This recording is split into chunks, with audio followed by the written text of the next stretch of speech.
Hello. That's a bad way to start. Hoop, start the stream over. I'm gonna hold on. I can do it better. Hello, welcome to Lost Caravan RPG. I'm Doc Grimbo, and I am your handler for this, our premiere episode of Delta Green's Impossible Landscapes. We are thrilled that you would join us tonight. We appreciate you being here. Everybody in chat, hello. I see you over there in chat. We are glad to have you along. And also my agents are here. Hello, agents. Well, half of our agents are here. We're starting small and we're going to expand as the series goes on. But it's a good place to start. Thank you again, all of you, for spreading the word. If you haven't followed or subscribed to Lost Caravan, we appreciate it. Join the Discord. It's a great community, but everybody there is always super supportive. And so when I came to Hoop and I said, we need to run this game, Hoop said, give me some space. And I said, no. And then he said yes, eventually. So we're glad to be here finally getting it done. And I'm glad for that. One of our sponsors tonight being Epidemic Sound. All the sound that you hear tonight, all the sound effects and the music and stuff like that comes from Epidemic Sound for the most part. And you can appreciate that. Check them out at Epidemic Sound. It's a great service, one of the best that I know of. And that being said, I would like to start by going around and meeting our friends, our agents for the day. So let's go around. Colin, can we start with you, bud? No. Okay. All right, Turk. Oh, all right, yeah. He's so suggestible. Hey, everybody. I am Turk, or Turk accented in the places where you dare not look when your eyes are closed. But tonight I will be playing Agent Michael, who is God's favorite Marine. I mean that very literally. Pretty certain, at least. We're working on it. And I'm really excited. Just for so many reasons. But yeah, gonna go shoot the baddies and be a big old brick wall of a person. Just call it a day. Yeah, that's it. We'll probably no get this done. We'll probably get this done in one session, as opposed to the 10 episodes that we had planned. Yeah, right? I mean, okay. It's only what do you need any more than two of us? Yeah, it'll be fine. Thank you, Turk. I'm so glad you're here. I love Michael. And if I were to pick half of MCell, which is our group of agents, if I were to pick two of them to pair together, it would be Agent Michael and Agent Mythic, played by Colin. Colin, hi. How are you? I guess I'll go. But yeah, no, hey, thanks for playing along there, Doc. I appreciate that. And as someone I see Sir Heckalot said in chat, yeah, I didn't know you could do that. You can, when someone asks you something, you can just say no. You can lesson learned, guys. Set boundaries. Okay, so yeah, I'm Colin, and at Colonomicon on Twitter, and I am playing Agent Mythic, who is a professor of history and mythology because he doesn't see a difference between the two, and he has recently made a turn into a career as a successful novelist, which we will be discussing later tonight, I'm sure. And yes, I totally agree with you, Doc. If I were to pick anyone to pair up my boy with, it's Michael, because our Abbott and Costello-ness is delightful. So this ought to be fun. It's like wine with cheese. It's peanut butter and jelly up in here. And I can't wait to see the return of. Were you guys, when we played our two-shot, we did a two-shot back in November, were you guys Fatone and Timberlake? Mm-hmm. Yeah, I think Fatone and Timberlake, yeah. Were the code names you used? Fantastic. Well, I'm so glad. We were also at some various points, Lennon and McCartney. The guys from the Monkees too. Turk pulled that one out. Oh, that was my favorite one. Is when Turk dropped when all four of you were together. All four of the Monkees. Yeah, that was a good cut. Well done there. Right. So that being said, I don't think we have any other housekeeping to take care of. One last thing is that this is a horror game, and it has potentially disturbing content. And I don't want you to take that lightly. It's intended for mature audiences. It almost 100% contains violence, death, surreal horror, insanity, and the list goes on for a long way. So if you ever need a break, please take a break, step away. All of our players use safety tools, and we've we're going to keep an eye on that too. But just strap in, strap in. I'm going to cue up a little bit of mood music here before I start and set the stage. So here we do go. Oh, I love it. Deception is a right. Truth is a privilege. Innocence is a luxury. The paragovernmental organization known as Delta Green exists to investigate, contain, and conceal unnatural events because the unnatural is real and it kills. The world of Delta Green is like our own, but beyond the edges of reality are powers that outstrip the human mind's capacity for understanding. In remote places, through rents in space-time, and beyond the veil of our limited four-dimensional experience, things await release, and when they are free, humanity will burn. An isolated few who are in the know, Delta Green, struggle to resist this final conflagration. It's Tuesday, April 8th, August 8th, 1995, less than a year after the last case that M-Cell worked together. On this day, each member of M-Cell is summoned into action, all in different ways. We are not sure about Martini and Micro, but Agent Michael, you are delivered a fancy invitation, hand-delivered an envelope with an invitation to a night at the opera. And of course, Michael knows what this means. What's Michael doing in his everyday life when he gets this invitation? So, given it's a Tuesday, I imagine that it's probably maybe a little bit after school hours, going through some of the small essays he's had the students write during this period, and kind of sitting alone in a classroom going through things, giving himself some time just to be quiet. He, of course, could probably take this to the teacher's lounge. The school he's with is likes to build a community amongst the faculty, but he keeps his own space. And I imagine it's just been slipped in amongst the papers. So while he's, marking down that Jeremy should maybe come see him after class for the incredible use of, et ceteras, also you can't just throw it in at the end of every sentence. He'll flip the next paper and in a pile, and we'll instead grab the envelope. Jeremy's starting every paragraph with "however." Yeah. Yeah. Per se. Mm-hmm. He loves those, parenthetical phrases. So you get this envelope, and you open it up. It says you're invited to a night at the opera. And Michael, you've been doing this long enough to know exactly what that means. And the details are for you to report to Washington Square Park in the Greenwich Village area of Manhattan at 4:45 p.m. on August 10th, 2 days from now, 1995. And do you tie up any loose ends before you hit the road? Absolutely. He waits a little bit, of course, taking time to properly dispose of this invitation and any indications he's even received it, and continues about his work, keeping that in mind. Kind of, again, setting this wheel in motion of things he needs to do in order to transition from the civilian life to the Delta Green life. And,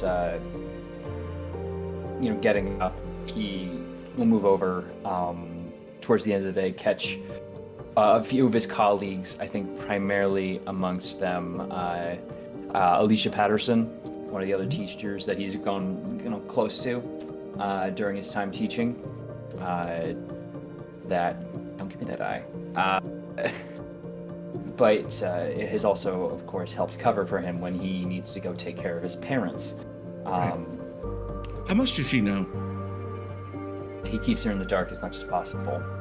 It is constantly, it is an established fact wherever Agent Michael gets work that he sets up, that he has you know, very, you know, not necessarily sick, but you know, needful parents he needs parents he needs to take care of, and occasionally that will come up, and that's why he's not an official like full-time teacher, and is usually like an assistant, or you know, helps with grading papers, and you know, acts as a secondary aid for classes, which also allows him to occasionally slip away.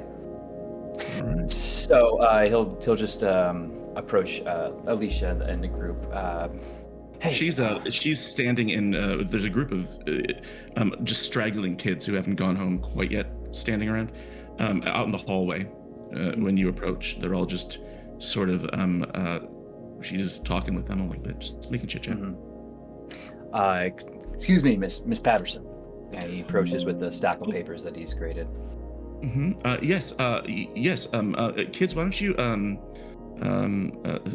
go on home? We need to talk about teacher things. She says. And all the kids take off. Yeah. Hi. What's up? And she like checks over her shoulder to make sure they're all gone. Yeah, it's all right. Nothing serious. I just first off want to hand these over to you, and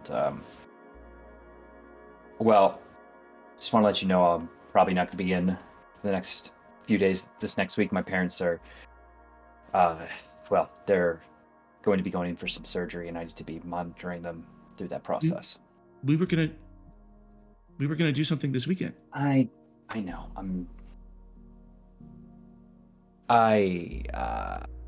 Look, Alicia, I'm really sorry. I gotta do this. It's come up. I mean, my dad's knees are... whatever's going on there needs scans and tests, and... She pauses and like purses her lips, and she goes, yeah, no, I get it, I understand. No, it's fine. It's not fine. It's fine. Yeah. Thank you. I'm really sorry. I'll give you a call, let you know when. Yeah, call me when you get to your folks' place or wherever it is, and just let me know how you're doing. Okay. Absolutely. Okay. I'll talk to you then, I guess. Okay. And like she looks around one more time, then kisses him on the cheek, like that. Scandal. Mm-hmm. And she walks into the teacher's lounge. She says, "Bye, Mr. Hatfield." Miss Patterson.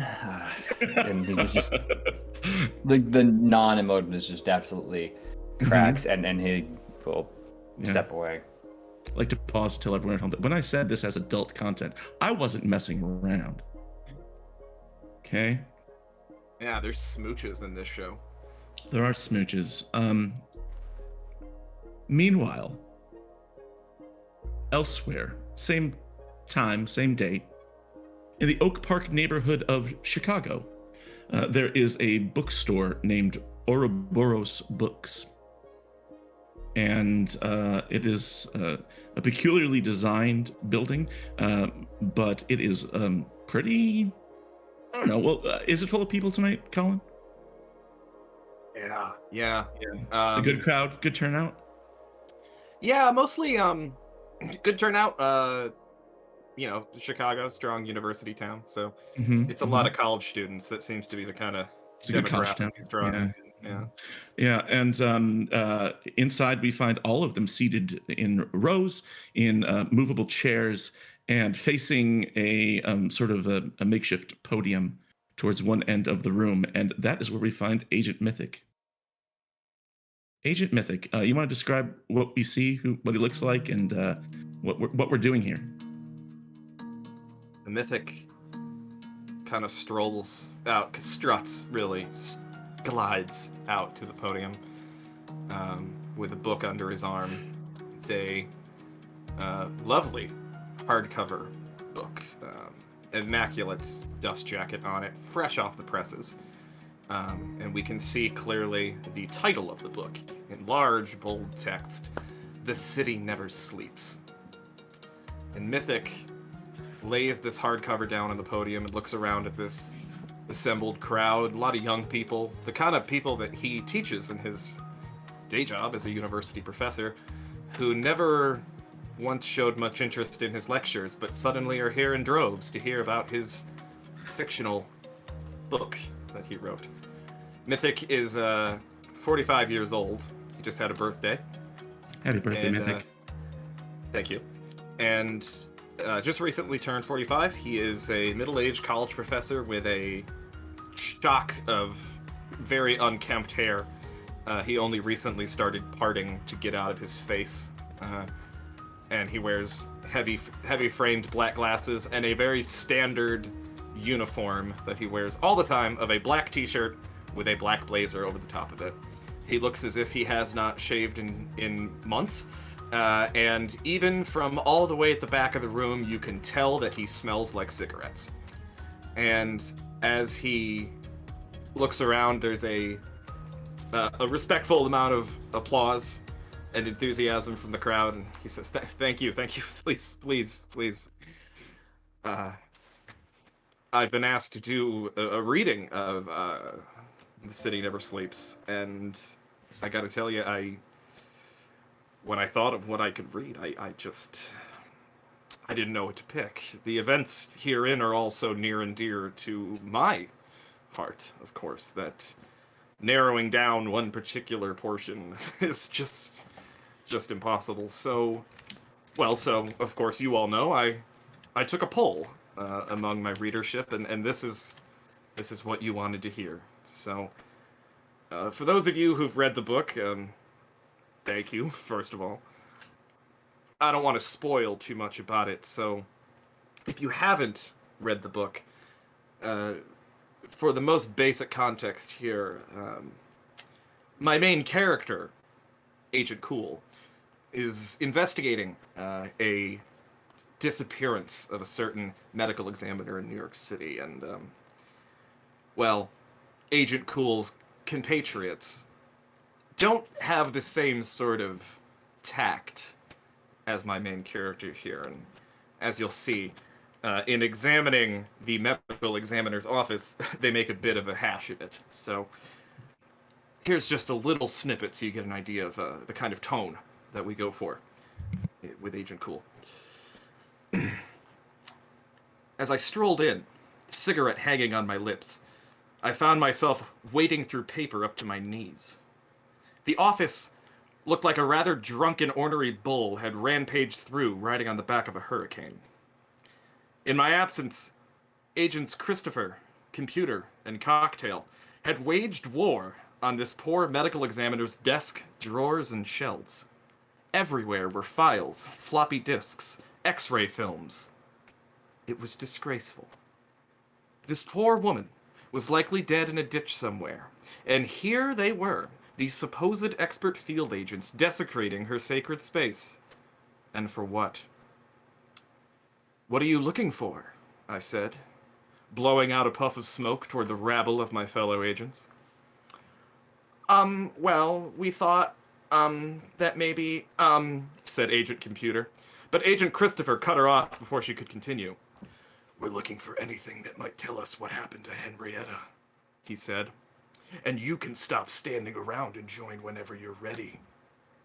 I surveyed the floor, taking in everything. Every word on every tab of every file, every frame of every exposed reel of magnetic tape. And that's when I saw it, wrapped around Agent Cocktail's ankle. "Cocktail," I said, "may I see that reel of tape at your feet?" Cocktail cast her eyes about the room, her expression like that of a feral dog ready to gnaw at the throat of her pinned and helpless prey. A perfectly normal expression for her, so I thought nothing of it. At last, she looked down and saw the reel that I'd indicated.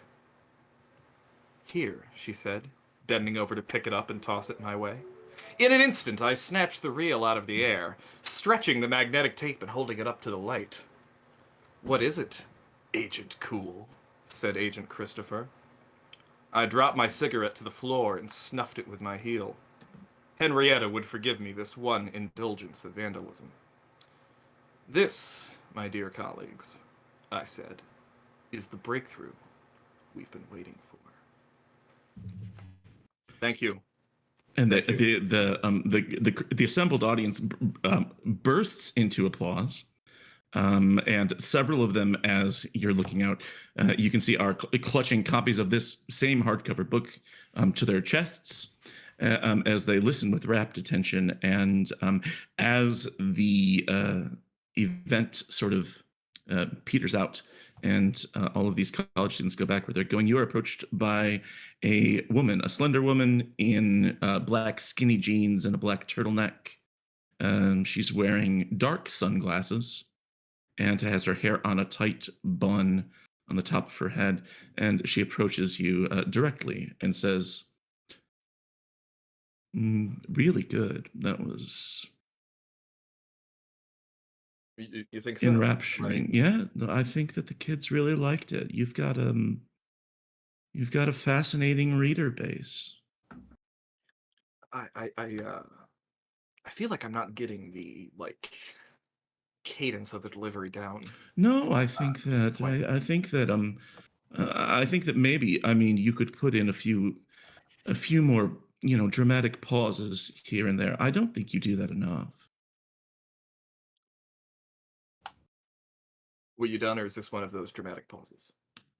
Oh, it was, but that's fine. We can move on. Sorry. What about the voices, though? Did you think the character voices were working? A little bit fantastical. This agent, what was his name? Christopher, that you write about? Yeah. Mm-hmm. Seems kind of like I don't know, like sort of the gruff and growly type. Maybe make him a little bit more human in the next book. How many books did you sign the contract for? Well, 3. Yeah, the Agent Cool trilogy is now green. I'd like to see that agent. I'd like to see that agent grow a little bit. The Christopher one, soften up. Tell you what, so would I. But we'll see about that. While you were reading, somebody came in and had something for you. I took it, and she hands you a sealed, like FedEx envelope. Oh, interesting. Mm. Thank you, dear. Do you mind? Do I mind what? You know what? Never mind. And he just opens it. Inside, you find a similar note, an invitation with the same time and date to report to New York City, Manhattan, Washington Square Park on the 10th of April. For you, it's peculiar because it says that, dear Dr. McDonald, we found your lost wallet. And we'd like to return it in person. And then it's signed D. Ziloni, Zielony. And she looks at this. She's looking over your shoulder. This younger woman next to you. She's looking over your shoulder and she says, "Ziloni, that's Polish. It's a Polish name. It means green." Oh, I don't know why I know that. Amelia, Mm. how do you like the sound of New York this time of year? She lights a cigarette inside this bookstore, which, I mean, it's the mid 90s, It's so it 95. wasn't You couldn't do illegal. that. But at the same time, all of the bookstore employees go, because she takes a long drag and she says, "I love it. When do we leave?" Right away. And you head off to the airport. A few days later, you've both arrived in New York, one with a girlfriend, one without. And I'm assuming you've been there for a few days, you set up stock somewhere, you found a hotel room, moved in. What have you been doing with your 2 days? Who's sightseeing? Who's doing prep work? I could answer this question for you, but go ahead and share. just saying Did- hi. It's okay. 2 days of what? Did you go see the Statue of Liberty? I mean, I think Mythic wanted to, but Amelia didn't. So that got vetoed. Excellent. And I don't know. I think they went to like MoMA or something. Like, Oh, okay. All right. All right. Mythic wasn't super into. His interests are in history and mythology, so modern art does absolutely nothing for him. But Amelia insisted, and she probably smoked in there too. Oh yeah, for sure. And people would tell her to stop, and she'd put the cigarette out, and then in the next gallery, she'd light another one. Yeah. What has Agent Michael been doing? So he's given himself a 2-day deadline, which means that Thursday he finishes up with, Wednesday he is double checking that his stockpile of weapons and such are loaded, clean, and in order. Also kind of just mentally preparing himself. Again, kind of getting those gears shifting and readjusting to, I guess, put on that, take off the sweater vest of Doing the Mr. Rogers. Mr. Hatfield, yeah. And then Mr. Rogers takes off his sweater vest and puts on his long trench coat and loads it with weapons. Just like he would normally do. Yeah. Absolutely, yeah. You know that episode when Mr. Rogers takes off his cardigan and puts on his flak jacket? Yeah, absolutely. But he'll, so Wednesday is purely spent getting ready. You mean he has he has like a room to stay in on the New Jersey side of the river, just across New York. So he's there. Thursday during the day, he'll probably just be getting into New York, getting a room, assuming, he assumes that Martini's apartment is not only locked but now sold to someone else and has been scrubbed of any evidence that Martini ever lived there. So he'll get himself like a small place to operate out of that's maybe even still on the Jersey side, but load everything into the car, park his car in an area that's accessible, and just be waiting out and scoping the park, getting sight lines and doing all the stand around, look like you're just totally meant to be there kind of thing. How early does he show up? He's asked to be there at 4:45 p.m. Assuming this is he can't really assume because it's not like, hey, you and your MCell buddies. I'd say he probably shows up at least an hour early to this specific Washington Square Park, just to get a feel for the area and try to do his best to, narrow down where this meeting might go and pick the best spot, like seclusion, and start establishing a presence in one area. Yeah, for sure. Kind of like chicken making a nest.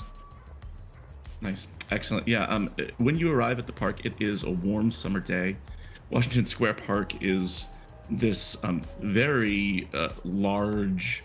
It's not, of course, it's no Central Park, but it's a significant place, and lots of people are out today, enjoying the park. It's crowded, and some of the features include it's got this big marble stone arch that's a memorial for George Washington. It's got a big fountain right in front of it, and lots of kids are playing and splashing in the fountain. Once in a while, somebody will walk by with like music playing from a boombox radio, with something like TLC or something like that playing, so they just come and go. And of course, you have all this city noise around you. Are you looking for anything, or just sort of being present early? I'm being present early, but also keeping a lookout for anyone who is looking at me. Mm-hmm. Specifically, and not just the people who are like, why are you taking up a whole bench? That's going to take a move. Gotcha. You do get a few of those people. Mm-hmm. Yeah, well, but invite me. Right. But how about the first roll of the campaign? Will you make me an alertness check to see if you notice anybody else here? Well, I did so well last time. That's why my stat went higher. Yeah, absolutely. I'd be honored. 32 out of 62. That's going to be a success. Excellent. With a success, you notice that one person in particular, this person arrives around 4:15, and you feel like you've been made, like you've been noticed, and it is a man in his, oh goodness, he is somewhere in his mid 30s. He has a like salt and pepper hair. He's got a kind of a paunch. He's wearing this suit that is just a little bit too big, and every few minutes he lights up a cigarette, and from where you are you can smell that they're menthol cigarettes as the scent wafts over to your bench where you are. But he every once in a while will look at you and then look at his watch and then go back to sort of like scanning the area. I think I think Michael is practiced enough that sets that, like, you know, eyes lock, probably figures, and then we'll just go back to, you know, sitting down and looking over everything. Great. What time does Mythic arrive? For a 4:45 call. Just wanted to ask a very brief question, which is that when you say that that man's suit is too large, are you taking into account the fact that it's 1995? Yes, even by 95 standards? 95 standards. Yeah, out it's here. The shoulders are out. It's baggy. That's Either a he's big lost ass suit. Either he's lost a lot of weight or dude doesn't know how to buy a suit. Kids, if you don't know what we're talking about, go watch old episodes of Friends. Chandler's suits are ridiculous. Mythic, well, first of all, I think he, for this, having enough sense to not immediately involve her, he makes his excuses to slip away from Amelia. I think he just tells her that he has to go get his wallet, that he'd left, that he just has to go grab his wallet. He'll just be a little while and then he'll be back. And you know, nothing she needs to concern herself with. She was have a relaxing afternoon, and he'll be back at the hotel in a bit. Okay. And he arrives. So one thing I know about Washington Square Park, one thing that it's kind of famous for, is people play chess in Washington Square Park. They do. Yeah, there's lots of chess Very tables popular. around. Yeah, there's those big stone chess tables that are built right in, and that's something that Mythic is very good at. Okay. In fact, he's a bit of a... Washington Square Park is infamous not just for chess players, but for chess sharks, especially. There's lots of people who will challenge you to games and then use some kind of underhanded speed chess tactics to try to cheat. And Mythic grew up in Philadelphia, actually, but he spent a lot of time in New York as a kid. So he's been here. He's hustled and he's been hustled in Washington Square Park before playing chess. So he arrives a bit early as well to have time to just play a few games of speed chess with some people. Now, okay. I don't know how it is that being said, how Michael wouldn't have noticed him prior to, but maybe we can work that out. Pretty sure he would have, yeah, so... Absolutely would have clocked him and just taken a big old swig of the coffee mug. Just, oh, son of a bitch. At 4:43, this dude in the suit, this guy who's been clocking you for the past almost hour, approaches you, Michael, and he says, without looking at you in the eye, of course, sort of says, hey there, Agent Michael. We're looking for one more. You want to come with me? And he makes a line for the chess tables where Mythic has just finished a game and is sitting there on his own. Oh. Yes. Next. Boom. Done. And Mythic, you see this guy approaching you again. Sort of a Caucasian guy with a scrub beard and a little bit of a baggy suit. He walks around this troop of jugglers, like the people crowded around watching some street buskers. And he makes your way, and you see that Michael is behind him. Mythic, just about to take his first move, and he turns to a kid, probably like a young, maybe 13-year-old boy who's standing next to him, who called dibs on the table next, and he's just like, "You're up, young man," and just puts the tosses him his king, and then stands up and straightens his jacket. The kid reaches out and grabs the king out of the air and sits down and takes your place. As you approach this gentleman, he reaches out his hand. He says, "You're Agent Mythic?" Just I mean, the only yes, person yes, who would know. Yeah. just yes or no. Oh, okay, yeah. Great. You people. And he sort of opens up his stance to let Michael into the conversation. You two have worked together before, right? We are familiar with one another, yes. Hello, Michael. You sure don't want to call me Christopher? I was wondering if you read the book. Read the book. No, you know what? I don't want to know. I don't want to know. For the best. I'm Agent Marcus. I'm your handler for this operation. So, Marcus, what part of the reason? What happened to Muffaletta? I don't know who that is. Of course you don't. Everyone's so contained. Let's focus on the task at hand.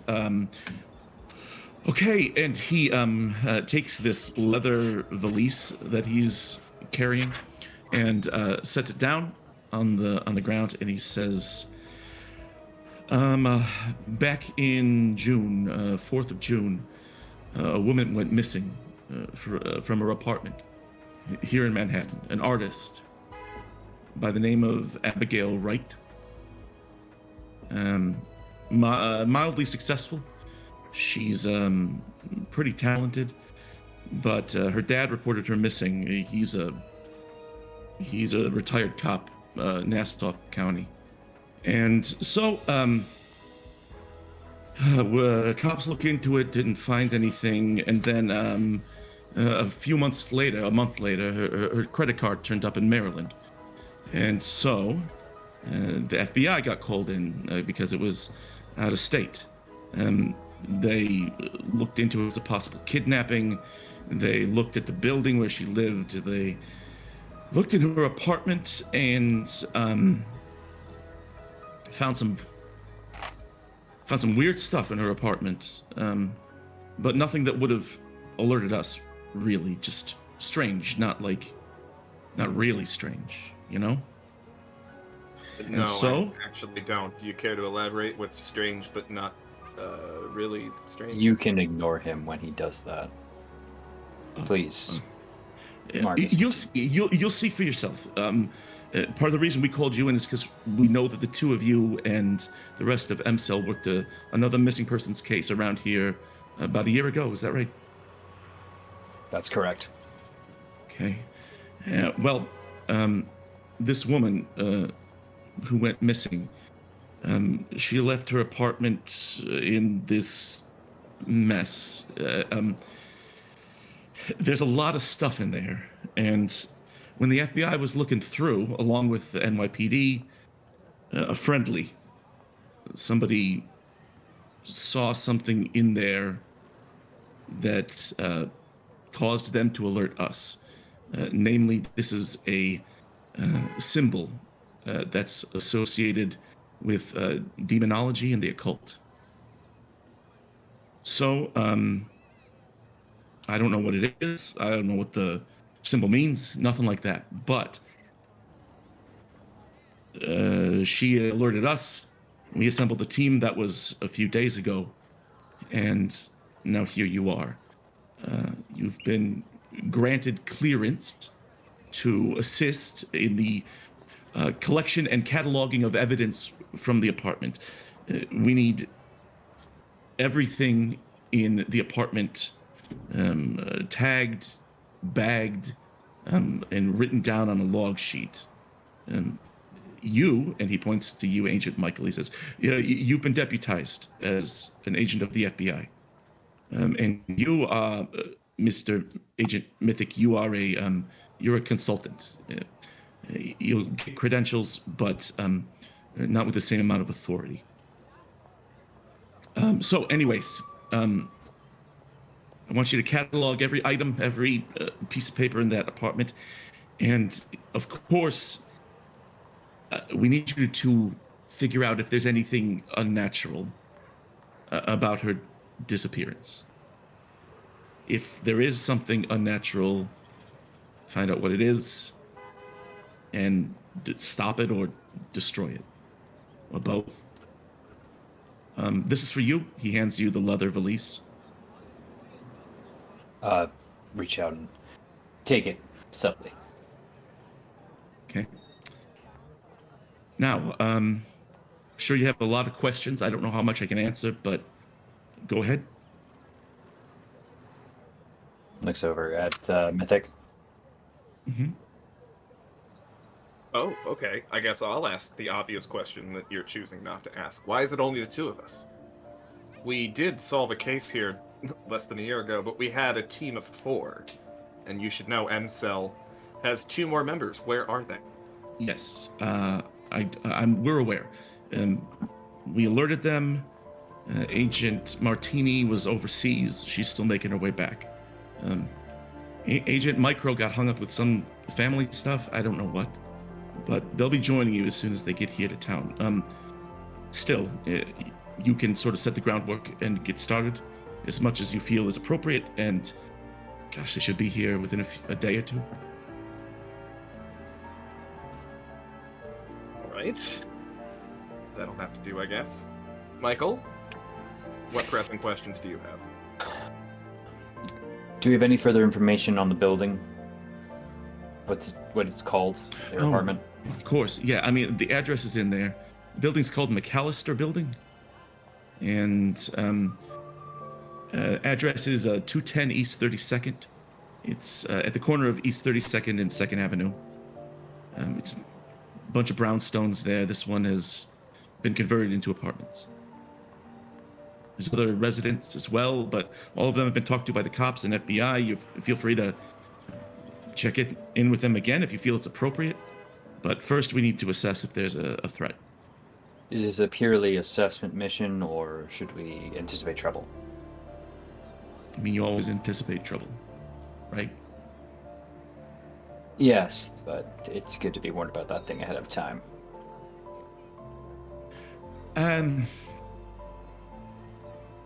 If we knew something, we'd tell you. But if we're getting called in, I mean, the chances are that it could go wrong. Hopefully not. Fact-finding. Okay. Yeah, fact-finding. But if you do come across something like that, do your best to take care of it. And don't... I mean, feel free to contact me. Here's my pager number. He gives you a card with his pager number on it. Mm-hmm. But I don't... If you find something there that is dangerous or any information that is puts someone at risk, I don't want to know about it. Understood. Just, you know how it is. You keep it to yourself. We don't want any of this getting out. If there is some sort of occult hullabaloo happening there, we'll just sort of keep it quiet, silence it, and move on with our lives. Sir, to be clear, did he say a cult or like A C-U-L-T or O-C-T? Occult. Okay, occult. Okay, just want to be sure because I'm like, oh, that's a Yeah. detail I'd like to know about. Yeah, Could totally be both. It could be both, but you know, Good. starting with one better than the other. We'll have all we need. If you're only to be contacted under extreme circumstances, I suppose. Well, yeah. I mean, I can help with some stuff, like if you need public records or something like that. I can pull some strings if you need me to look into criminal histories or anything like that. But just like I like to keep my plate clean, you know. We're fairly self-sustaining, Agent Marcus. You should be fine. That's what we're hoping for. Yeah, anyways, that's all from me. Reach out if you need anything. If you had any other questions, but everything else should be in the case. Enjoy the day. Head over there whenever you're ready. Yeah, appreciate it. Sort of turns, lights another cool cigarette, and heads off into the park. How about both of you make me an alertness check? Oh, good. I'm Alertness so checks. alert. Alertness checks for no nope, not alert. Simply not Let's see alert. how alert. I haven't had my character sheet open this entire time. Let's see. Alertness. I suspect. Oh, yeah. Oh, wait, no, that was you. Sorry. No modifier, right? No, it's just a straight up alertness. No, your boy's not paying attention.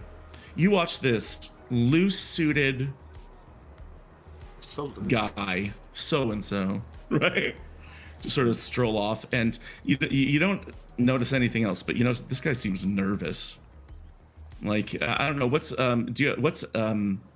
Agent Mythic's human score? Human? Human. Let's see. Human. So human intelligence, like fucking reading and stuff. 10. Yeah. What a weird guy. That's not his thing. Yeah. Even through that big baggy suit, I can still tell he's shaking. Mm-hmm. True that. What about Turk? As his suit billows like a flag in the wind as he walks away. Michael's human's 34. Okay. Yeah, he seems anxious. Nervy guy. Just as nervous as I thought he'd be. Mm-hmm. And how about your alertness? What did you get for that? Oh, I failed. Yeah, we both turbo failed. Yeah. No, not like bad fail, to be clear. Okay. Oh, well, yeah, okay. Oh, yeah, your alertness is way higher than mine, but yeah, we both failed. So As long as no doubles, we're fine. Mythic sits down and opens up this leather valise to start looking through it as Michael gets one last look at this guy. When Michael, you see something odd. Over by the fountain, not too far away,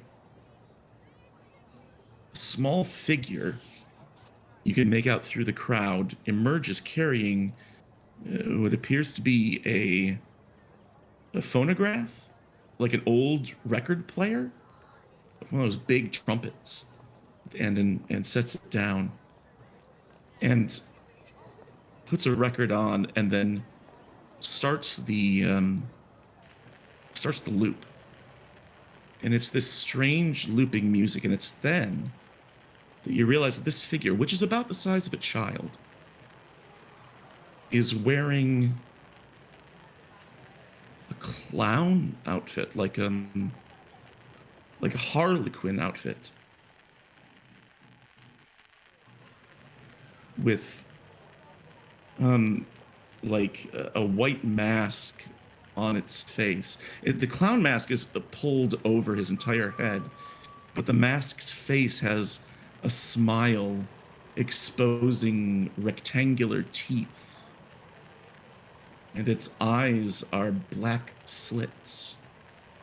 And so it drops the needle and starts this music, and then it begins to dance to this strange looping dirge. It extends its arm, and it has a ribbon-covered paper dragon that it twirls through the air. And as its strange, lazy, looping dance continues, you realize that it's being very intentional about the shape that it's making. Make me an int times 5 roll, Agent Michael. All right. Thick Mythic is talking this entire time, but Yeah. you're not hearing him at all. like Mythic's muted. No audio. Yeah. No audio. Yeah. Just complaining this, that, ripping files out and shit, but Yeah. you don't hear any of it. Spilled files out. Oh, who doesn't paperclip these things? That's a success. 65, 47 out of 65. Okay. Probably didn't want to make that one, folks. You don't know what this is, but it appears to be a very intentional shape. And as you see it being drawn in the air, you can't help but feel like it's very important and almost attractive as it pulls you in. I need you to make me a sanity check. All right. Failure, 81 out of 60. Okay.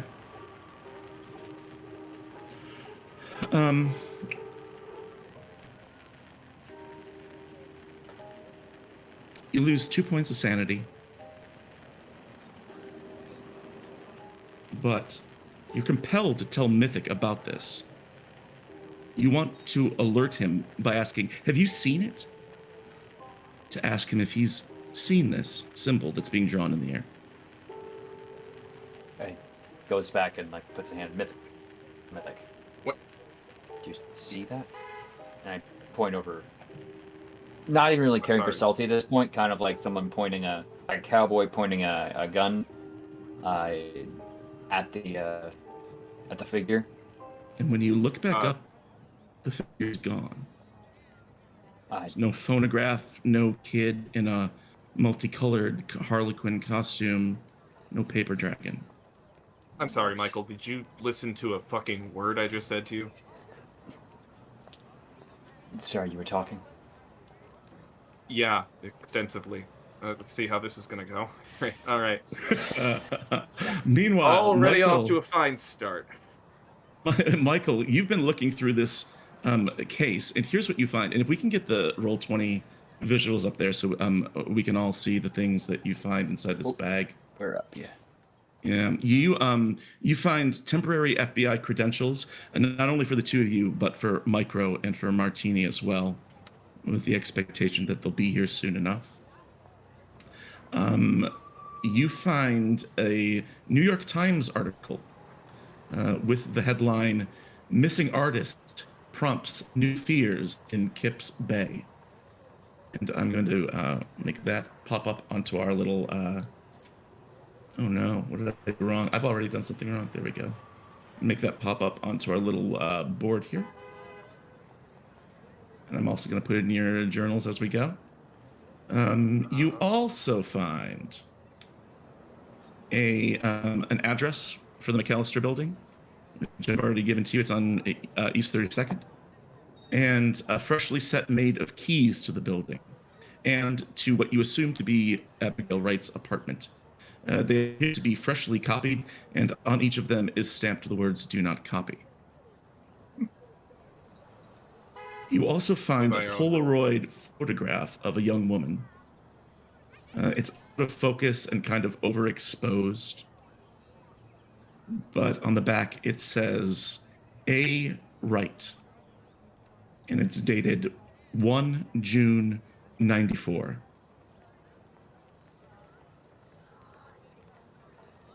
And that is the sum and total of stuff that you find in this leather briefcase. Get some keys. You've got a picture of Abigail Wright, and you've got this New York Post article. I'm going to put the New York Post article in your journals, in your little handouts. If somebody wants to read it for me as soon as they see it, where is it? I only see the New York City transit map in my... Yeah, I'm going to put it into your journals here. Happy to read that. And there it is. Aha! Post article. Right. Yes, indeed. So yeah, Mythic looks at Michael sort of incredulously, like, oh, God, you know. For one thing, Mythic is not over the fact that Michael got the FBI credentials and he's just a fucking consultant. Okay, not cool.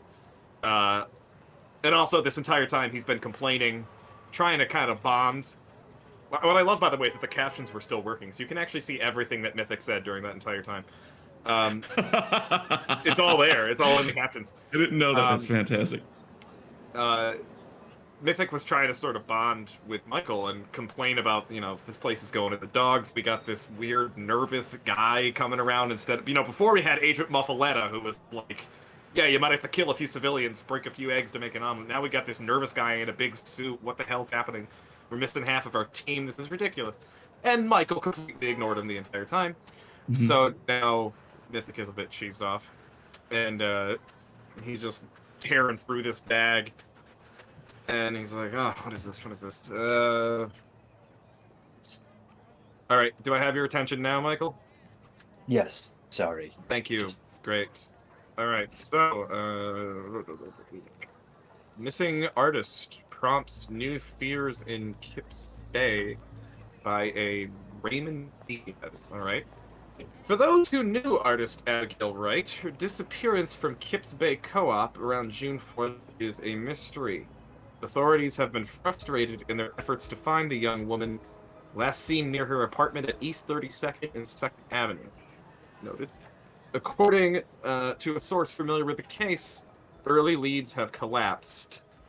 A month on, Chief Detective Graham Guardanda says the NYPD is no closer to locating Wright. The source also said a strange and disturbing collection of items had been found in Wright's apartment, including medical supplies, books, and machinery.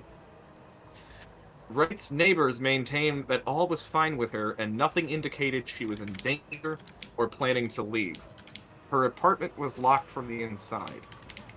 A rise in break-ins, muggings, and assaults in the neighborhood prompted youth leader Anthony Scott to comment, "It is well known in the neighborhood that after 5 p.m. the sidewalks roll up and the police are nowhere to be found, particularly on foot." Scott said that people walking around after dark in the area are watching their backs, or should be. Okay. Machinery. Medical supplies, books, and machinery? What's that about? Mentioned that the room was strange. I'd say so. Well, we can go get eyes on it right now. What do you think of this, what was the name again? Anthony Scott fellow, this neighborhood youth leader. You think it's someone worth talking to? Could be worth looking into. I'd start with the building, though. Yeah. I hate it when you're right, but I agree. Okay, fine. Since apparently we're on bag and tag missions now, let's go survey someone's apartment and put a bunch of stuff in bags. Don't you feel this is just a waste of our skills? You know, Michael, don't you just feel, after what we did a year ago, this just, come on, we're better than this.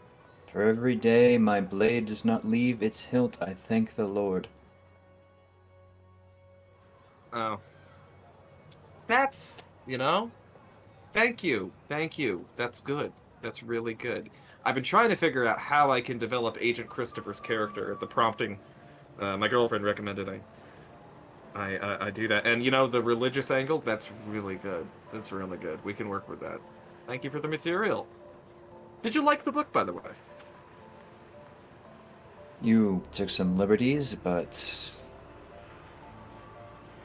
wasn't terrible. Well, Agent Michael. I got it wasn't terrible out of Agent Michael. That's high praise coming from you. And I'm stuck babysitting you for the remainder of the day, it seems. So when do we head over to that apartment? Very well, babysitter. Lead the way. And so you do. It's about 2 miles away from where you are right now. Kips Bay is like a lower west side. And so you make your way over there by train, probably. Take the subway, and you get out. Cabs. Yeah. separate cabs just because you don't like hanging out. And So expensive. We don't have the money to not like each other. we can't afford not liking one another. Expensive to hate people in New York City. It is. It is. And that's and then they invented ride sharing in 1995. You make your way to 210 East 32nd Street. This is how we're gonna bond. In the future, we invent Uber together. And as the two of you walk down East 32nd with Mythic talking and Michael gritting his teeth, you come across the McAllister building. The McAllister building, it's a brownstone, so it's one of those classic, like scrunched together like New York City brownstone structures. From the outside, you can tell it has 3 stories. It's about 3 floors tall. It looks old. Looks like it's probably built early 20th century. And it has this sort of like fake castle design to it, which means there's like artificial ramparts around the windows, and there's like cheap gargoyles looking down like over the edges of the building, and there's this weird fake portcullis hanging above the large double doors, and that's where you are. Oh, now this, I love this. This is, New York City, great place for preserving your history. What they're even better at is creating fake history. And I gotta say, Peace de la Resistance, great place. We should look at the ramparts and everything. Wow, Yeah, incredible. Quite a structure. I always imagined you lived in a place like this, a kind of castle-like structure, maybe sleeping upside down, hanging from the ceiling or something like that. Yes, and I have my butler bring me food. I knew it. You do have a butler. Yes, it's got some very pretentious British name. Hollingsworth or something. Absolutely. How'd you know? You just give off a scent, Michael. What can I tell you? Hollingsworth, my goodness. All right, well. Shall we assail the portcullis? The barbarians are at the gates. Well, I wouldn't call us barbarians, but... You are an enigma, Michael. Sometime I need to ask you what you actually do for a living, because I honestly, for the life of me, cannot figure it out. It just gets one of those blank looks that tries to communicate, you're never going to get that information. Approach the front door. It is locked. We have keys to change You that. do have keys.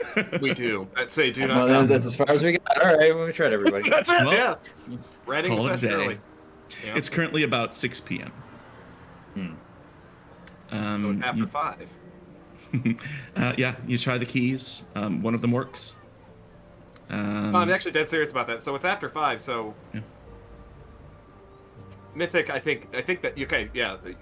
Maybe he spots it on Michael's watch that it's about 6 p.m. And he remembers the article that he read earlier. That after about 5 how p.m. dangerous it is, yeah. Yeah. And as Michael's going to put the keys in the door, he just wants to look about and see, like, what is the state of the street here? Sure. Roll me alertness. Yeah. Yeah. Fucking terrible at that, but sure, I'll try.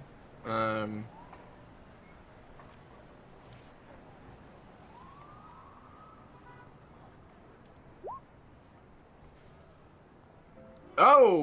Ooh. Critical a failure. Yeah. You look up and down the street. There are people coming and going, returning home after work. You don't see any visible threats. You don't know if that was an exaggeration or if you're just, maybe you should wait longer. Check it out when it gets dark outside, because it's still light out. It's the summertime, so sun won't go down for a few more hours. Mythic never second guesses himself. He now knows without a doubt. It was the New York Post. They exaggerate everything. It's fucking rag. So those moments, Mythic, you coming in? Is Michael's holding the door? Door swings open. And you enter into this small sort of entryway. It looks like it's been condensed and remodeled over the years to be a mailroom. And up and down the side of this entryway, you see. Well, first of all, as you're coming in, there's buzzers on the side for all the apartments, and looks like there's 11 apartments in the building. You look this buzzer system up and down, and sure enough, there's one that says A right, and it says 1A.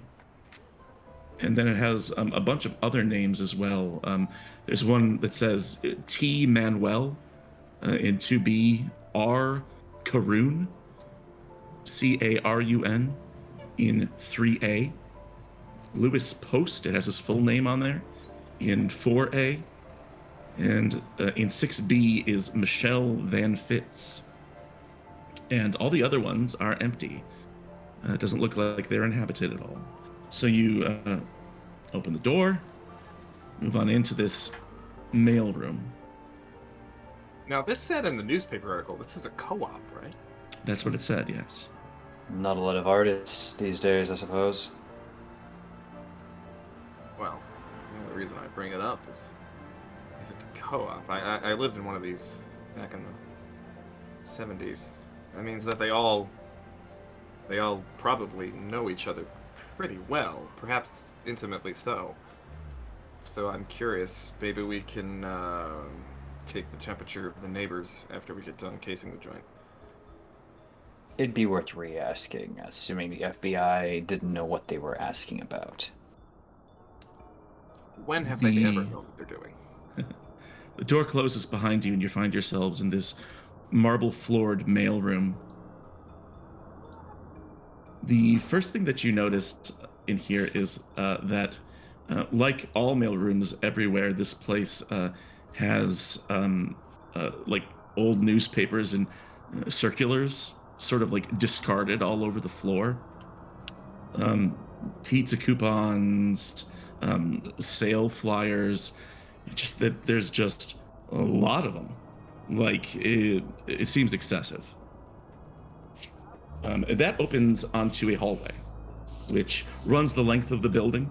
Just to give you an idea of the architecture here, it runs the length of the building. In the middle of each floor, there's a staircase going up, and then everywhere else are sort of these repurposed apartments. You see one door on your right, one on your left, and then further down there's a few more. So it looks like there's maybe 4 apartments per floor. The floor is lined with plush burgundy carpet, and it doesn't look like anybody's here. You don't see anybody inside, at least not in the hallway. Why don't we start with Miss Wright's room and work our way up from there? Fair enough. 1A? Yeah, we should be able to get to that easy. Absolutely, we do. Mm-hmm. You find your way to 1A. It is, I think it is towards the back on your right, away from the street. No, sorry, away from the front of the building, but it has windows on the other side to 2nd Avenue. And you find it, you take the key, and you slip it into the lock and open it up. And here's what you find. Abigail's apartment is covered in bizarre but seemingly purposefully arranged items, a pattern of strata. It appears as though most of these items have been affixed to the wall in some fashion, either glued on or stuck there with something else. But the sheer range of these things it's unsettling. The other thing that you notice is there's no furniture. No TV, no VCR, no couch, no bed. And everywhere are things like partial dentures, wheelchairs, pieces of paper stuck to the wall in a strange arrangement. In one corner of the room, there is this large, what you first assumed to be a backpack. But I think Michael might be the first to notice that this is an old radio. Like an army radio from maybe somewhere around World War I, maybe II.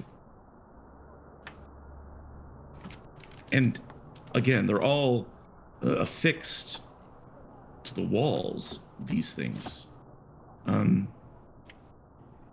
Artificial limbs, shirts, shoes, and briefcases.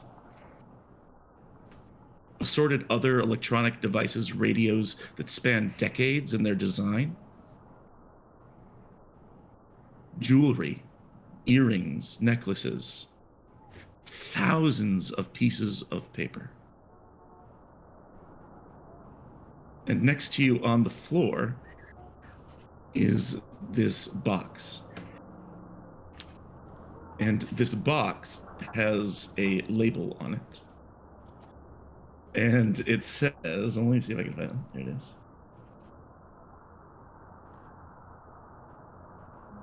This box says, A right. Oh, there it is. It says, where is it? I had it. Evidence. FBI White Plains. Right A. 10 August 95, which is today's date. And as you look at the floor, the other thing you notice is that the carpet has been completely ripped up, and the floor is battered and stained linoleum. So, I very much picture this of Mythic and Michael bantering on their way up to the door, as they do, and putting the key in, still kind of talking, shooting the shit back and forth, opening the door, and then the camera just pulls back as they open the door, and we see all this. Mm-hmm. And Mythic says, "Whoa." And then notices the box and shakes his head because the FBI left their evidence bag behind, it seems. Mythic, you've got some bureaucracy skills. Sure do. From working in higher education. Would you roll me a bureaucracy? Alrighty. Say if I can actually pass a fucking roll. Nope. But I got a 69. Nice. Okay, automatic success. So, the house rule carries over from our previous House rule carries over games. for Flames of Freedom? Okay. Uh-huh. You have the best possible result, which is that in just a moment, you scan this entire room, and you're able to determine that with the two of you, it will take you at least 4 days to catalog everything in here. If you had more, maybe 3. If Micro and Martini show up, you could do it in 3 days.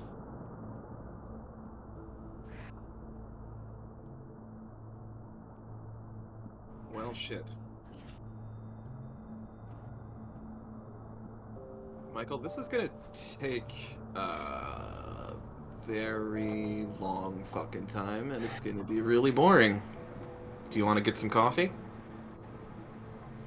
It's 6 p.m. Yeah, by my count, bud, we're gonna be here for like 4 days, so strap in. Perhaps we give this a look over and then can discuss what next steps can be. I like that idea. Because, no offense, much as I love your company, kinda can't spend the whole night here. Got somewhere to be, so... Yes. Of course, but... Let me provide my expert consultant opinion. And he steps into the room, careful not to step on anything, just like carefully stepping over everything. Like if you ever seen like the way a cat will run through like a hallway full of solo cups, like he's just very kind of flowing and weaving. Yep. And he holds his arms out as he goes, and he says, "This is fucking weird, but there's got to be a pattern to it. There has to be. No one does this kind of thing just randomly. There's something here. I'd like to do Mythic. One of the things he's best at is occult.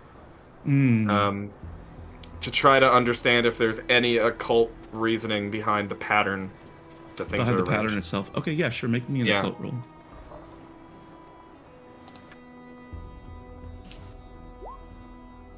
Four.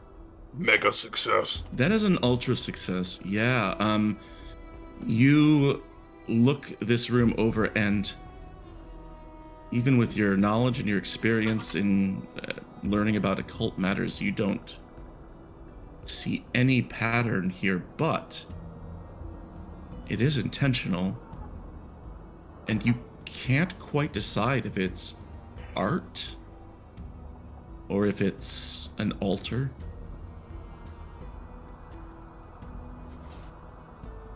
All right. So as he kind of spins around. Wait a minute. She missed right. She was an artist, right? We know that. Michael has gone ahead and closed the door. Yes. I mean, that checks out, right?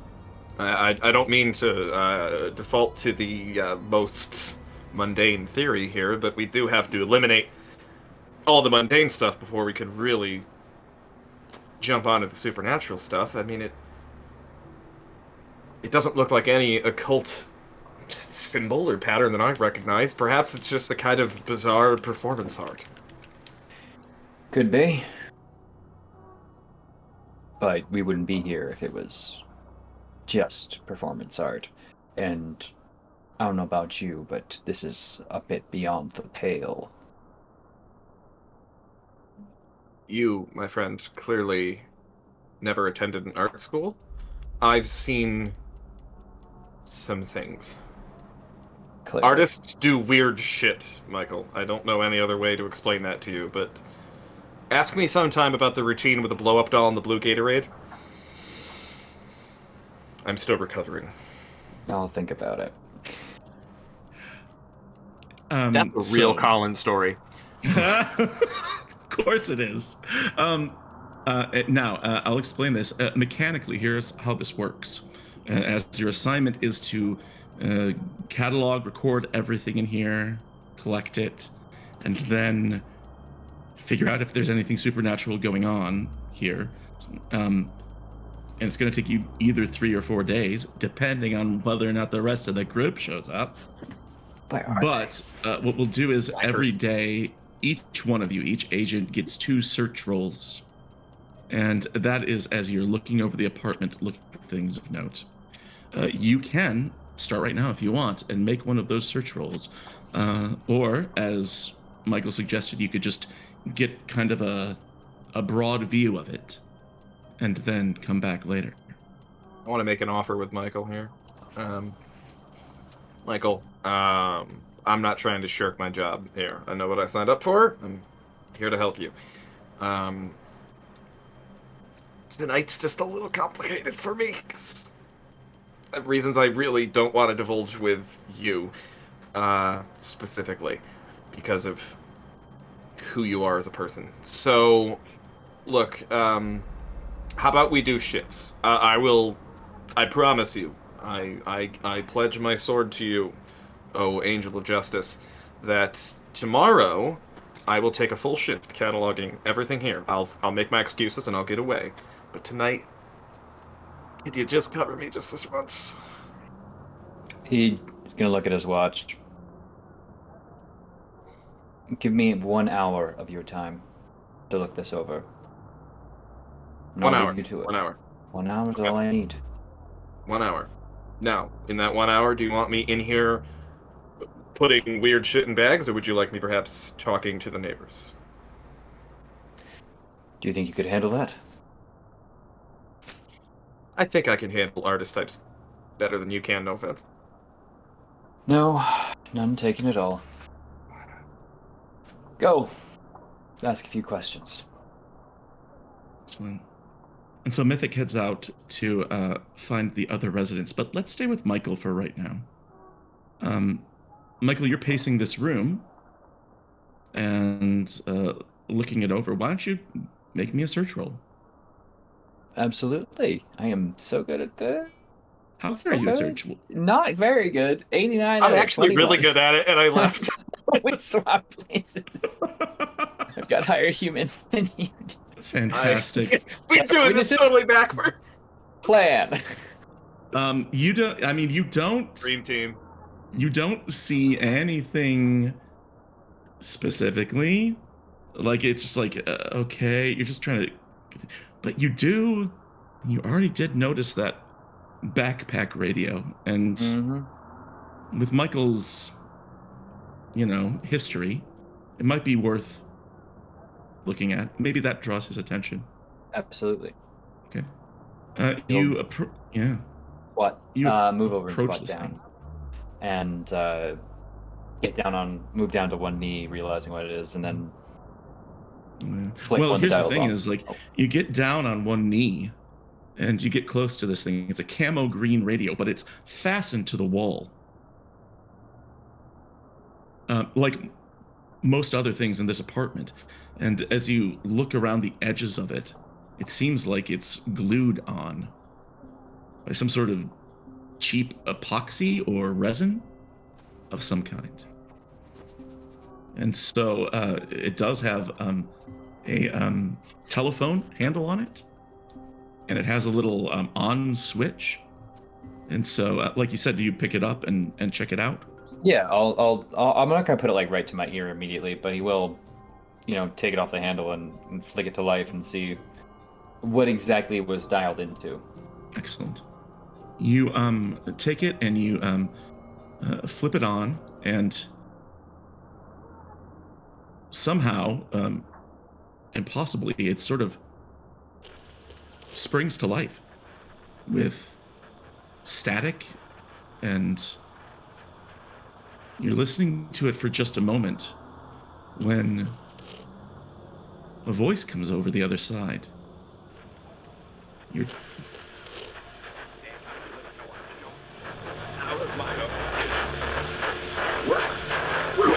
Wow. Wow, honestly, it's amazing. Just hearing your voice.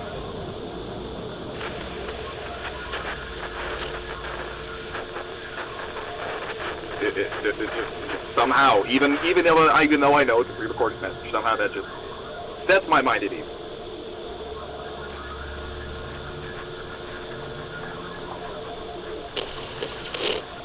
Something happened. I had one of those moments we talked about where like the kind of memories come back that I can't really remember, but they're there, but they're not. They're there, but they're not. They're there, but they're not.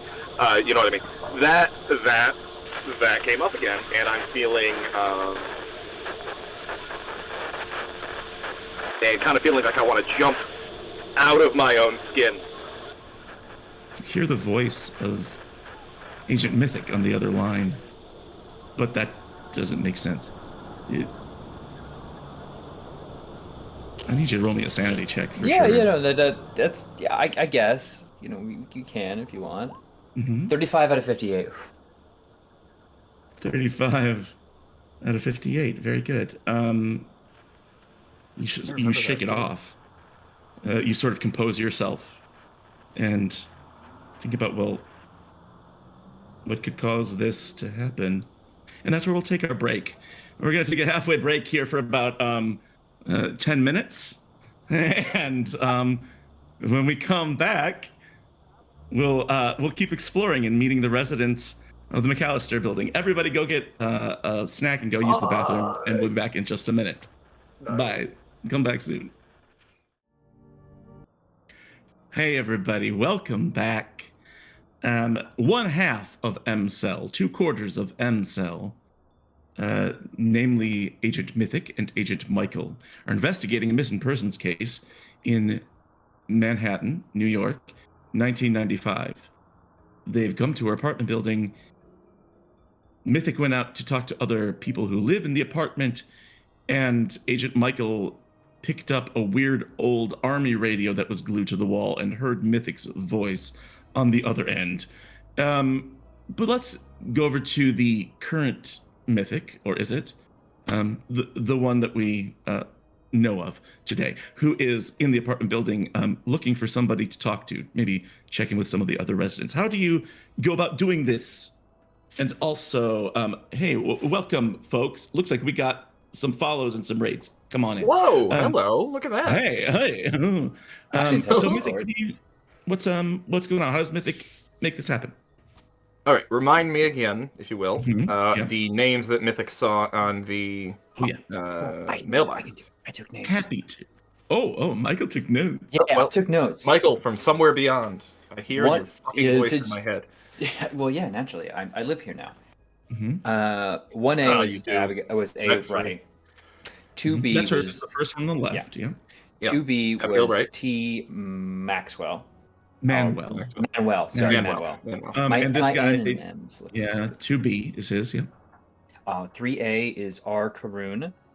Mhm. 4A is Lewis Post, which is weird because it's written out fully. Full name, yeah. 6B. Oh no! Wait.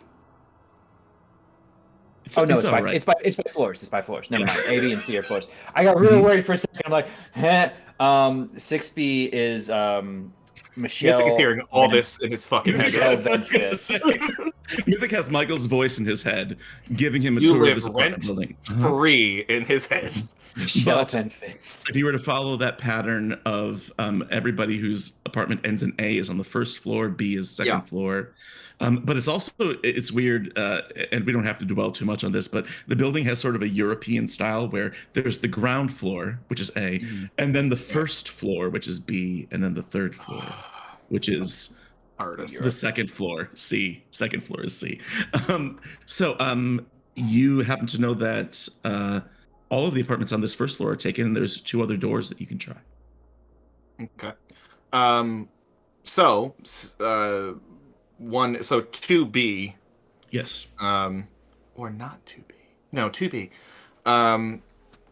It makes sense to Mythic that the immediate next door neighbor would be the person to talk to first. Mostly because this little art installation that Ms. Wright probably made some noise, I imagined. What with nailing shit to the wall. So Mythic assumes that that's probably the first person he wants to talk to. So he's going to go to 2B. Strolling up on 2B and you knock on the door. He's going to get in character. So hold on a minute. We're just going to... All right. We're in character. Ready to go. Excellent. You knock on the door. And after a moment, it's answered by a young man.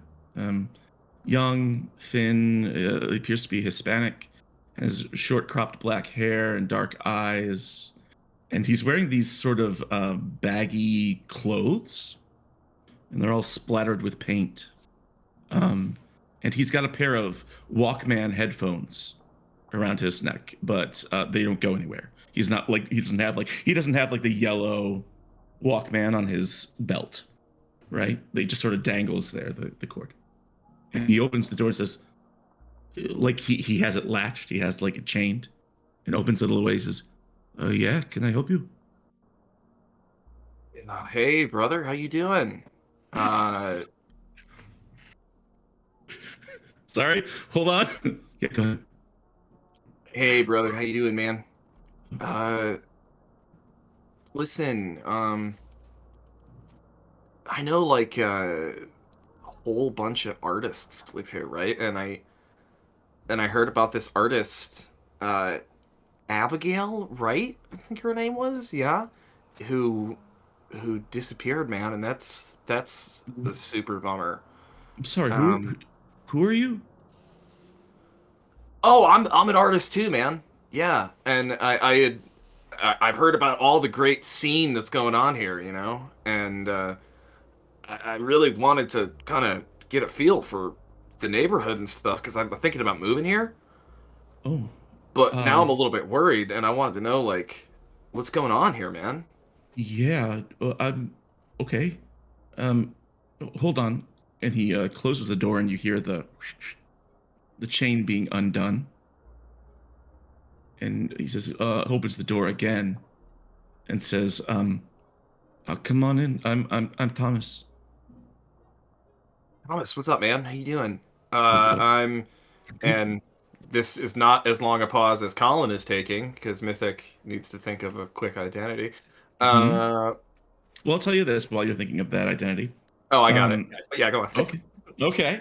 I mean, you enter this apartment and you look around, and it's austere. It's Spartan in its content. There don't there's furniture, but it kind of like reminds you of a hotel suite. Whereas it's like functional. There's not a lot of extra stuff around. There is in one corner a really nice stereo system. Um, that's about the extent of it. Okay. He holds out his hand uh, and says, "Hey, man, I'm Jackson. Nice to meet you." Oh, hey, I'm Thomas Manuel. Uh, what kind of art do you do? Oh, like I don't know if it's anything. You're a painter, right? I don't know if it's anything you dig, but kind of like performance art sort of stuff, you know? Oh yeah, that's cool. I'm a painter myself. Yeah, see What's that. what's Mythic's human score? Fucking garbage. We talked about it once already. I believe it's 10. 10. Okay, why don't you make me a roll? Yep. Nope. Big fail. Okay. 46. Seems like a young artist kid who he says, what did you want to know? Man, well, that's sort of why I was curious about the neighborhood is because I've heard about the stuff that Abigail Wright was doing, and that's sort of my wheelhouse, that kind of like performance art stuff. Yeah, Laura.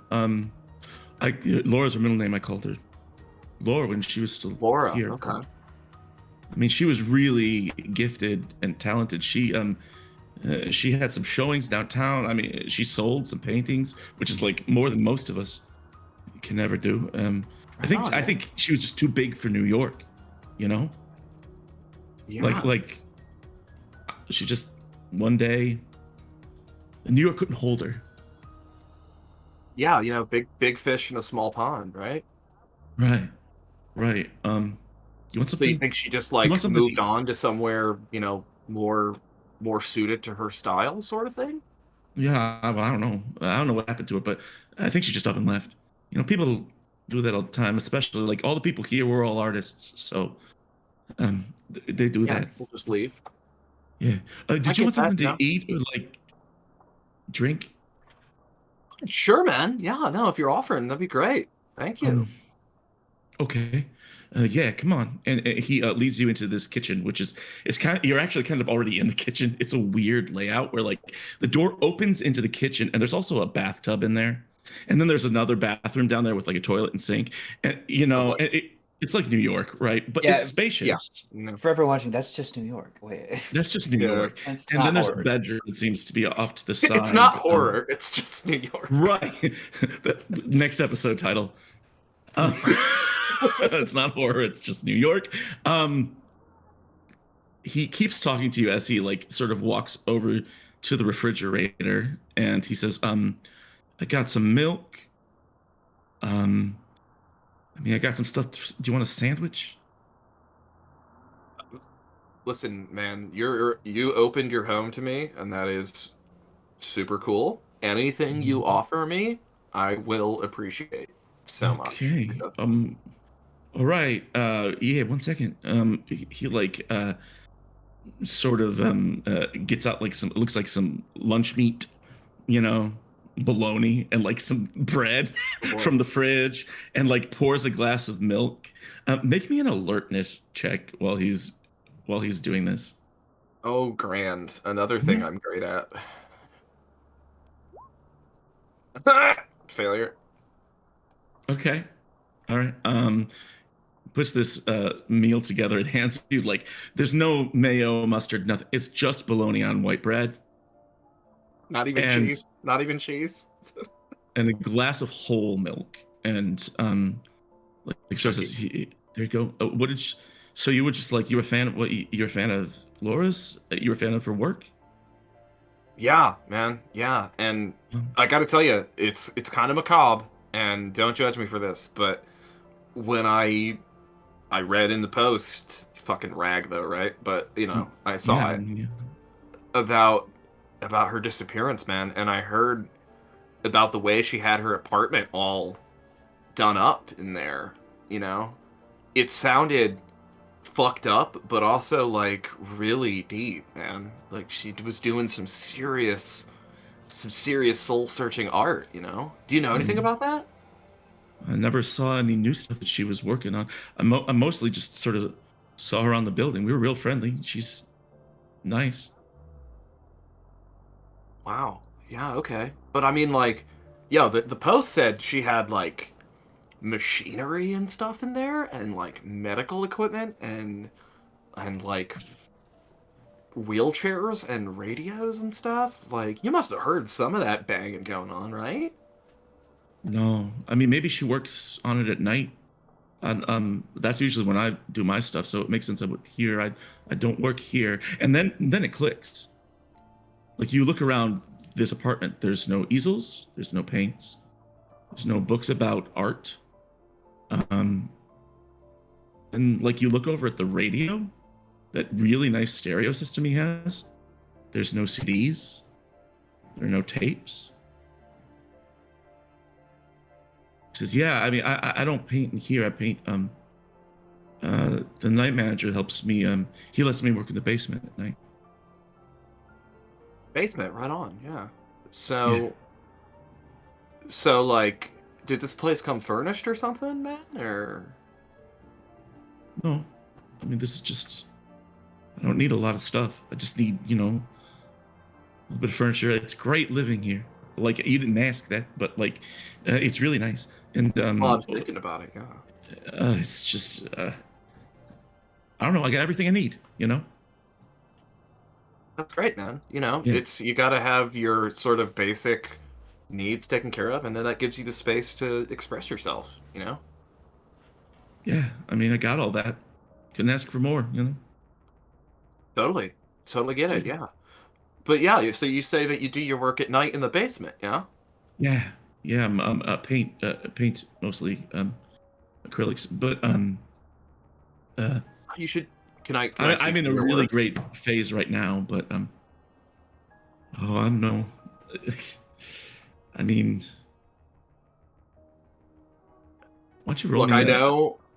Yeah, I go know it's ahead. hard showing. I know it's hard showing a work in progress. I totally understand that. But I just feel you. There's just an aura about you, man. I can tell you got something special going on, and I'd appreciate it. That's all. Oh, oh man, no pressure. flattery. You're flattering me now, man. Why don't you? I need a check for this. I think. Alright. This would be persuade. Persuade. Mythic is charming. He is. He's got a 40 in persuade. Do I get any modifiers for buttering him up? How about we'll put a +10 on that. So it's All basically a 50-50. Okay. There's no option to do a +10. There's like a thing for a Well- custom, but I don't know how to put in the custom number. Well, you can roll, and if it's between All right, yeah, I'll just 40 and 49, motherfucker. what'd you get? 79. No, I appreciate it. You're saying nice stuff, but I got a really important piece that I'm working on. It's not done yet. Okay. In I fact, respect actually, that. I'm headed out to do that right now. I just got to go grab my brush. Enjoy your sandwich. I'll be right back. And he runs down the hall to his bedroom, leaving you alone in the kitchen. by yourself. He picks up the first thing he does is pick up the glass of milk and sniffs it. Smells good. It smells like good milk. Glug. Drink it. Tastes great. His he left the jug on the counter. He left the stuff for making the sandwiches out on the counter as well. Well, that's his problem. Yeah. He's just gonna cast about. Something does feel off about this guy, but he can't. Mythic can't quite place it. I think fair. Yeah. Something weird about this setup here that it looks so like not lived in. Like that's it does not feel like a home. Like you mentioned, like the fact that he has a giant stereo system and no CDs. It is peculiar. Something feels off. And the fact that he said that he never heard Laura, as he calls her, doing anything next door feels almost unbelievable, considering the state of the place. Yeah. But strange. So, is there any art in here? Any of his art at all? I know you said there's no easels or anything. Was there anything hanging up? How about roll me a search roll? Alright, that's actually something I can do.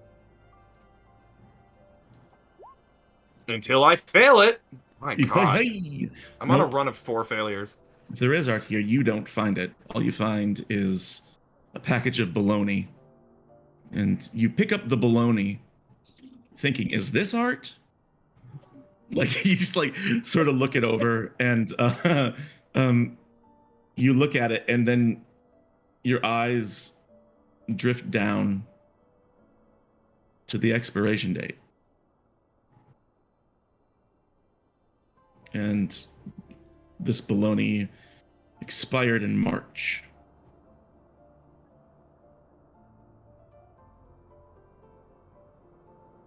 Gross.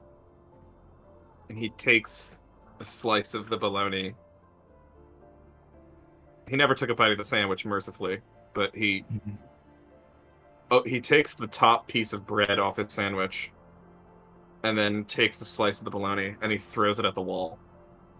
See if it'll stick. Splat. Does it stick? It does stick. It's art. Is that how you find out? Is that how you know? It's the test of art. Is it hanging on a wall? It's art. Okay, got it. Then it's art. Look at that. Bologna's supposedly expired, but I mean, you didn't smell anything funky. I trust the FDA. Okay. Awesome. He comes back out with his paintbrushes, and he's like, it's almost sundown. I'm gonna go get to work. Hey, I can't leave you in here. I mean, I gotta, it's nice to meet you. I just wanted to show you. What? I just wanted to show you, man. What do you? Did you throw fucking bologna at my wall, man? Why did you? He gathers it up, puts it back in, and grabs the milk jug, puts it back in the fridge. I do performance art, man. I thought, Yeah. I mean, I don't know. What are you trying to say? It's a commentary on, and like his voice is breaking down. It's a commentary on, like, when art is just whatever bullshit that hangs up in a gallery, right? I mean, that's all it is. So if it's hanging on a wall, it's bologna. Yeah, if it's hanging on a wall, if I put a little sign under it that says, bologna, ground pork on plaster, 1995. Sure. That okay. Bologna on plaster. All right. Sorry.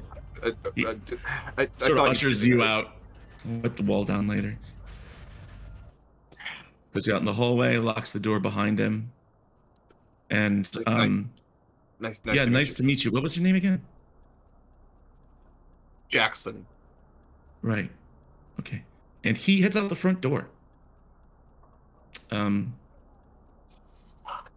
He's in the hallway. Hey, fucking. Let's go back to Agent Michael. Agent Michael, you just picked up the phone and heard Mythic's voice on the other side. What do you do, like, immediately? Do you look at it? You hang it back up? What is he doing? It's definitely a long pause listening to it. He doesn't have to put it directly to his ear to even hear, because let's be honest, the World War One radio, those things are loud. Yeah. And he kind of sits there gripping it and thinking on it, and then will kind of be silently nodding his head, and I think the camera would see kind of like nodding and kind of mouthing some words that seem to, if we had subtitles, they'd pick up on, muffled Latin. Before, what's your yeah, what's as long as you're looking at this radio, what's Agent Michael's military science score? Ooh, Actually, it's pretty good. I'd hope so. You'd hope so, right? We'd hope that would be incorporated into God's favorite Marine. This character. God's favorite Marine. Well, mil science. I think his military science would be 60. president. What is it? 60, as long as it's pertaining to boy. Make me a roll at plus 20. All right. Whoa! The phenomenal string of failures continues. Fantastic. It's an 88 out of 60 plus 20. A magical failure. Tried to hand it to you, but I'm gonna, just because that was a critical fail, I'm gonna have you repeat that sanity roll that you made. Oh lordy! Oh lordy! As you stare this radio down. No! Poor brain cells. 99! Yeah. Wow, we are off to a roaring start. Unreal. Fortunately for you, I'm going to have you take 1 point of sanity loss, is the max for that. You are very kind to me. Very kind and grateful. You are very kind on the crit fail. But you cannot get a read on what this radio is or what time period it comes from. It's old. You have to talk to somebody else or call a friend or something like that to figure out what this is. However, as you're looking it over, it does have a serial number on it. Yeah, I'll check that out. You can write that down. And you hang the radio back up. What do you do next? Can I say just absolutely. That's right. As he hangs it up, Mythic comes back in.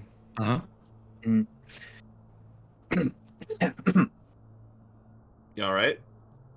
Yes. Yeah. No, I'm okay. Sorry, you were in the other room, right? Yeah, I'm fucking terrible at this, Michael. Trade places. You want? Sorry. Give me a second. I would like to try and pull the radio off the wall from the epoxy to see if I was a possibility that I was hearing a conversation in like the hallway or something. There's a wire running from this thing. I just really want to he's like, give me a second here, and then just goes and tries to rip it off the wall. Sweet. So it's really stuck on there with this epoxy or whatever, but you sort of put one foot against the wall and you start pulling. Mythic, do you react to this while it's happening? Hey, evidence? I don't know. What are you? Maybe take it easy. It comes free, and as it comes free, the battery compartment splits open, and all of this caustic acid starts dripping down the wall, and some splashes on you. Michael, you take 1 point of damage as it sprays you on the arm. Jesus Christ! Wipes it off. Damn it. What got into you? I gotta see the wires, please. Moment. And is there any indication like this is connected to anything? I mean, the radio obviously probably wireless, but still. Right, like a plug in the wall or something like that? No, it's definitely not hardwired. No. What the hell is this? It's fine. Do you want? Should I just? What do you need right now, Michael? You're going through something here. What's going on? Shelter. He shall give me a grace. I'm all right. Sorry, this piece spoke to me. You don't happen to recognize the era this is from, do you? Got any military science? No. Not at all. No, you don't. You don't. No. Wait. Hold on. Two things I'm picking up on here. One, you, Michael, just asked me if I recognized the era that a piece of military equipment is from. Itself a strange question. Two, you just said it spoke to you. Itself a very strange thing to say. What the fuck are you talking about? You gonna play doctor with me, or are you gonna tell me if you know what the time period this thing is from or not? Michael, I wouldn't play doctor with you at all. You are not my type. But no. I have no idea where that thing comes from, nor do I know why you say it speaks to you, which you have artfully dodged. It was on. Don't know who was listening or what it was picking up. We should be very careful with what we say from now on. Are you saying we've been bugged? This room might be bugged before we come in. Sorry, let me... What did you hear, Michael? I believe I heard you in the hallway. She might have been monitoring something. Did you have a conversation out there? You briefly with the nice artist fellow. Well, not very nice. A bit of a dick, actually. With the guy next door, yeah, for like a hot second. But then he brought me inside and made me a sandwich. But only a moment in the hallway. Okay. We talked about art. Anything come of that? Unsurprisingly. Did he know the victim? Yeah. Apparently quite well, actually. He called her Laura. I guess that was her middle name or something. Though, odd thing, he said that he never heard any of, and he just like gestures broadly, never heard any of this going on, nor was he aware of it, which is, looking at the state of it, frankly unbelievable. Yeah, I'd agree. Though, to be fair, epoxy could account for quieter adding-ons. What did he claim he was doing during the night? He didn't hear this. Well, he's off to do it right now. He works in the basement, apparently, painting. I don't know, something is not right. His apartment is just weird. Not weird like this. Very few things are weird like this, but it's like the guy barely lives there. It's just, I don't know. It looks like a model apartment that he just sort of moved into. Anyway, I pissed him off. I think it would be best if we spent the remainder of our time perhaps speaking to another member of this commune, as you'd call it. I think that's a great idea, Michael. And in fact, I think it's such a great idea that you should go do it. Are you... Let me have a look around. I think this room might need a little bit of fresh eyes. Yeah, maybe that's for the best. Maybe that's... swiping his eye away, and probably the most like gesticulations you've seen out of Michael in a while. Just it's a lot of emotion out of Michael. Yeah. Like almost. So let's stay with Michael. Where's Michael going? Step out of the room. Rather walk out of the room, though. Definitely gives it like a once over for anything like obviously recording now that he thinks like maybe there's someone listening in. Yeah, I think that you can scan the room lightly, but you'd have to look pretty close. And what I'd like is, how about just a search roll from you, specifically looking for recording equipment. Absolutely. 42 out of 21 is not going to do it, so... No, it's not. That's no. fine, I'll just...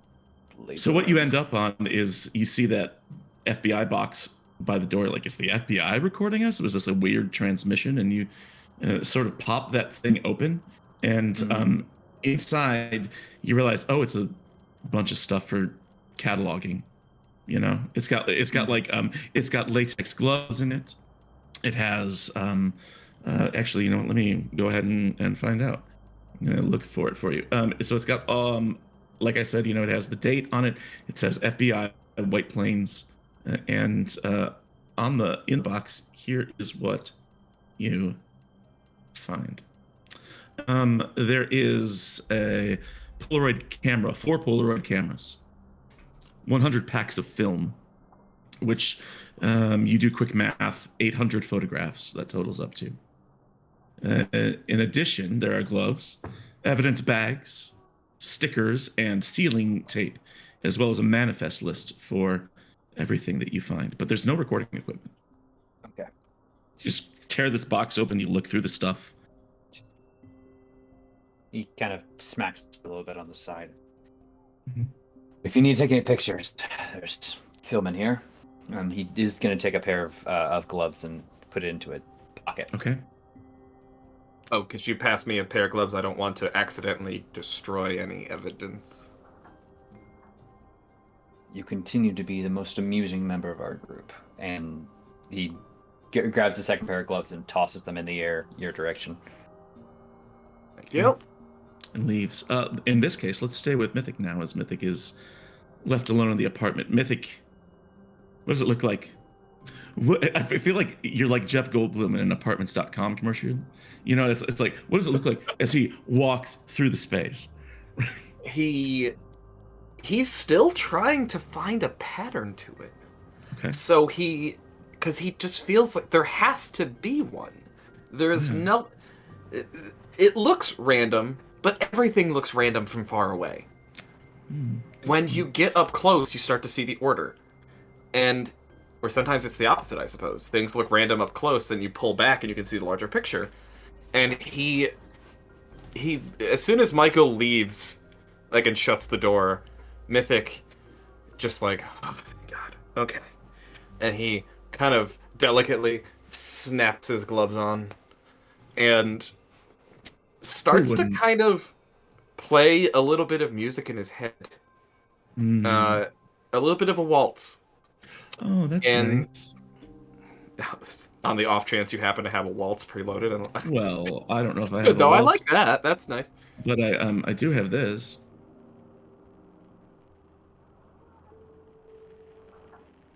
Oh, creepy clown music. Mm-hmm. That works. So he starts to just, you know, it's funny, the thing that Michael heard, the kind of calming techniques that he worked on with his therapist, this is one of them. He actually calms himself by singing to himself and hearing music in his head.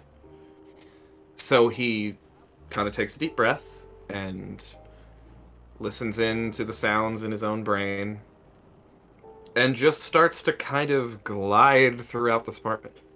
Excellent. Careful not to step on anything, but trying to find, if he moves through it rhythmically, he feels as if he will find the order in it. It is, after all, some kind of art. Perhaps there is some pattern here. If he simply approaches it in an artistic way, he will understand it better. Why don't you make me a search roll plus 10 for your artistic approach? All right. Unbelievable. 92. Oof. We're getting all of our bad rolls out for the whole entire campaign now.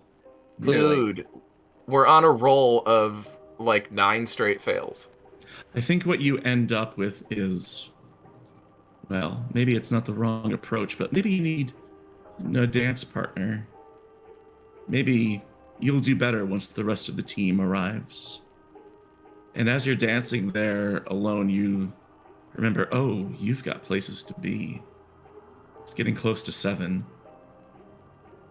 Yeah, I think Someone's that's the prompt. expecting you. He thinks that, like, that's what I need, a dance partner. Then he looks at the clock and says, oh fuck, I need a dance partner. And he strips his gloves off and he's going to reach into his jacket pocket and pull out like the only piece of paper he has, which is like like a piece of his like airline ticket to get here, Hmm. and scrawl a note to Michael. Okay. Where do you leave Had it? to go. Oh, good question. Had to go. Prearranged meeting. We'll see you tomorrow, bright and early. And he leaves it. Oh, he leaves it on the box, the FBI box. He placed Okay. it on there from like he knows Michael's likely to look there. Great. Take your airline ticket and you scribble that down. You put it on top of the box. Go and you close the door behind you. Lock up. And the one thing that you notice as you're leaving is just a second. You think that you hear the sound somewhere upstairs of a dog. Like you hear like distant barking, and then you hear like the scrabble of paws running around on the carpeting upstairs. Then you go out the front door. Walk out. Let's go back to Michael. Michael, where are you? So we've already talked to Thomas Manuel. I'd look to like talk to another A floor person. So I'll check first with R. Karun. Okay. All right. You go to the only other apartment on this floor, which is reportedly inhabited by R. Karun. And how do you do this? Do you knock and pretend to be an artist? No. He gives it a very authoritarian knock, the kind of that he would absolutely do naturally. So he just knocks. Great. Like before, there is a short pause, and then you hear the deadbolt being unlatched, and the door opens with the chain on. And there's a guy inside who he is oh gosh. He's short. He's shorter than you. He's got a little bit of paunch on him, middle age, somewhere 30s, 40s. And his glasses are crooked and his hair is kind of messed a little bit. And the first thing that you notice is that the room smells like stale sweat behind him. Not a lot of circulation. And he answers the door and he goes, "Yes." Hello, I'm Agent Presley. I was wondering if I could ask you a few questions related to the disappearance of, Abigail. Presley? Roger Karun? Abigail. Right? Abigail Wright? Yes, exactly. What about her? Oh, well, I was wondering if I could ask you a few questions, what you knew about her, given you were on the same floor. I understand this is an artist commune. I hope maybe we could sit down and talk for a moment. Can't we talk here through the door? We absolutely can, if you're most comfortable doing this. It's fine with me. Okay, go ahead. Well, I was curious about your interactions with Abigail, right? And anything you could do to, color the events leading up to her disappearance. She lived next door. And I don't know, I saw her a few times. One time last year, last New Year's, her party got a little bit loud, and so I filed a complaint. That's the extent of your interactions. I mean, so far, until I see her again. You intend to see her again? I figure I'm not making plans, but I figure we'll run into each other in the hallway or maybe the smoking lounge. I'm sorry. You care to elaborate the hallway and the smoking lounge? No, the hallway or the smoking lounge is what I said. Yeah, sorry. Hallway or the smoking lounge. Apologies. Yes. But You realize Abigail has been reported as missing. She's been reported. He like stutters and like sort of chokes on his words, and he says, "It's ridiculous. She still lives here in the building. She's up on 6." 6. Yes. The 6th floor? Yes. Are you slow? No, but I do have a keen perception of architecture, and this building only has 3 stories.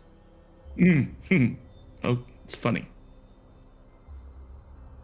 What's funny, sir?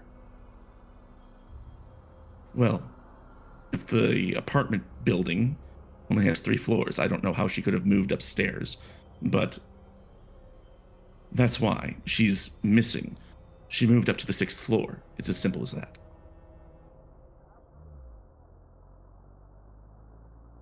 Why did she move up to the 6th floor from her apartment? It seemed perfectly adequate for a single artist. Yes, it's fine. It's adequate. But apparently she was destined for greater things. I don't know. We had a going away party for her. I don't want to talk about it. And now I don't see her as much because she's all the way up there. Going away party. Where was that held? In the smoking lounge. And the smoking lounge is on which floor? The 4th floor. Thank you. I'm not entirely familiar with structure of this building. Even with the low humint that you have, like this guy thinks you're an idiot.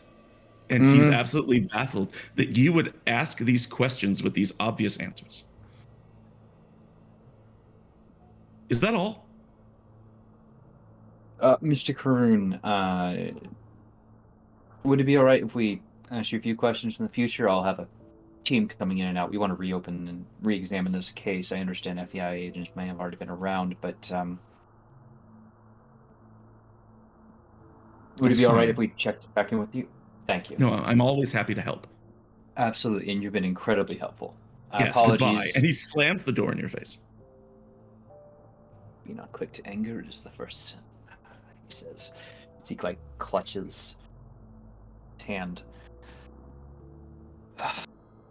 And he's gonna look back up the hallway towards that stairwell. Lord my ass.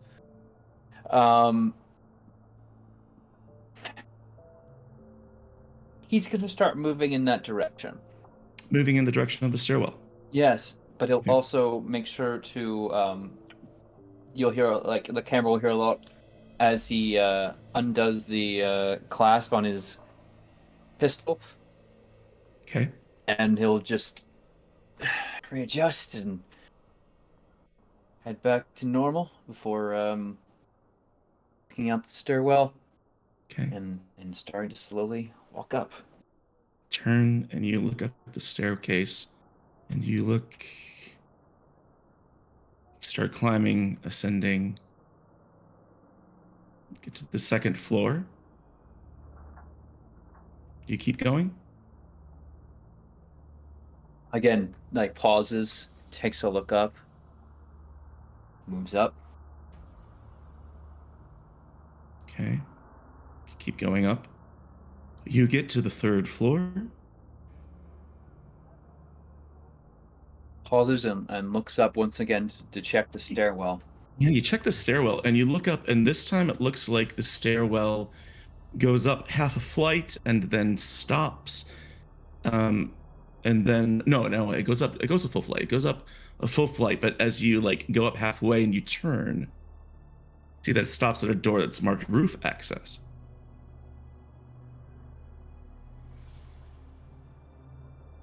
He's gonna do the kind of door opening where you push or pull, you twist the handle, but the other hand is solidly on his gun, as he's going to pop it and open it very slowly. Okay, let's move away for just a second. Oh, we're gonna go check in on Mythic. Mythic, you get back to the hotel, and you find shoot, what's her name? Tell me. Amelia. Amelia waiting for you there, and she is moving stuff around between bags. And when you enter the room, she says, "Oh, thank God you're back." Yeah. Um, Did you get your wallet? You took forever. my what? Oh, Your yeah. wallet, right? Yes, That's what that's you were right. going to do, going to the park? Yeah. Yeah, I got my wallet. Mm. How are you? What have Oh, you been sweetie, doing? what's wrong? She comes in close, ignoring your question, and so sort of like puts one hand on your shoulder, like you're up your chest, like in sort of like a weird, maladjusted sign of affection. And what's the matter?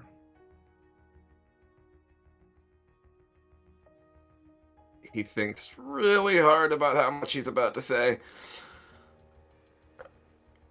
I ran into an old work colleague, um, and he drives me fucking nuts. Hmm. You Here don't in the want to hear about city, it. in New Yeah, York, how yeah. strange. The odds of running into someone that you know, unless you live here. It's a city of ooh, geez, 16 million people. And That I ain't me. want to get out there. I have been cooped up in here all day. I want to go out and explore. What are we doing? Where are you taking me?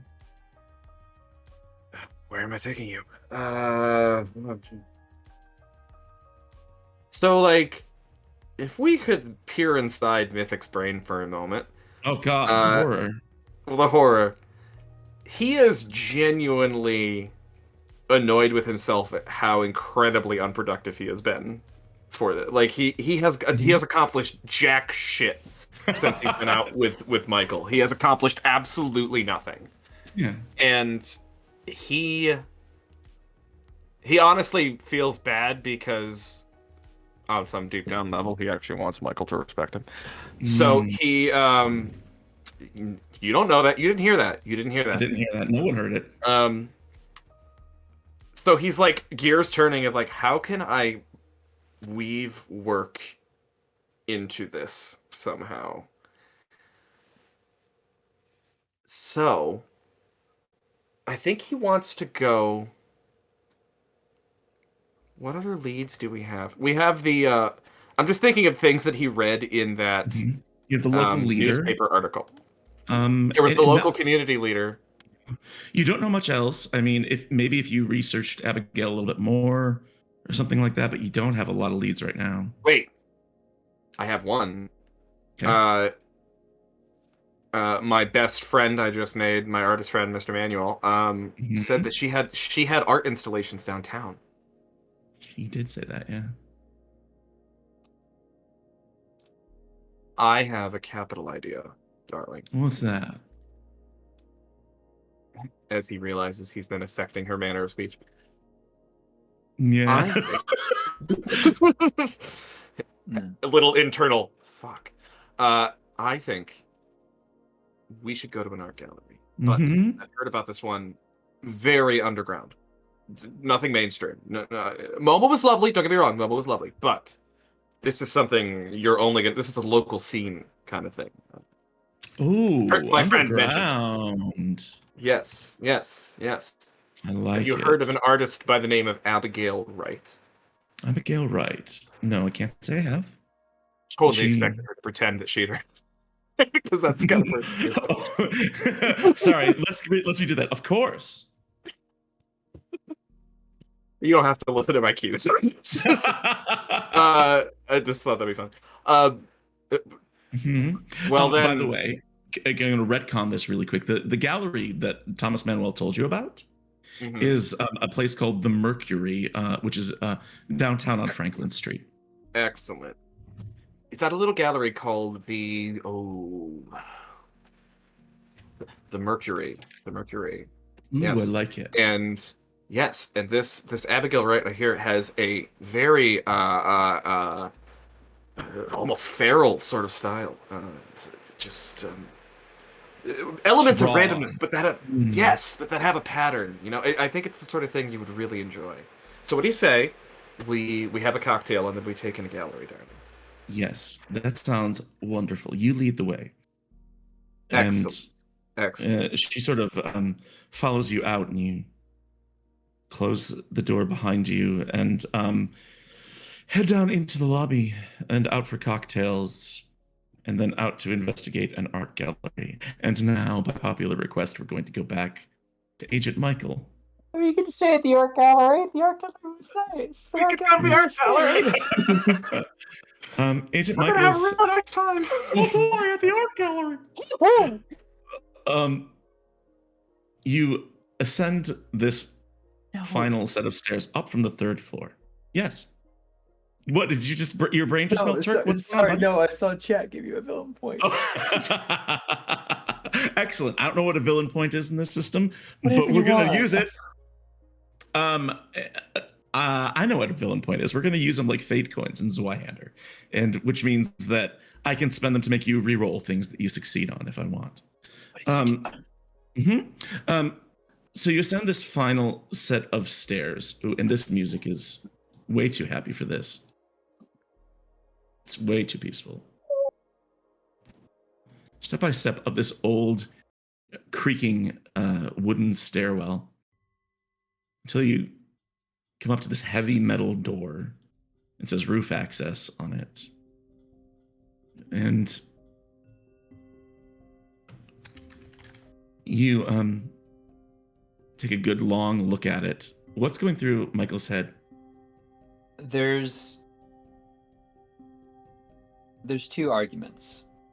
The logical part of his brain that says it says roof access. This is a 3-story building. It will lead you onto the roof. The people here are clearly insane because there's no way there is a 4th floor, a 5th floor, a 6th floor here.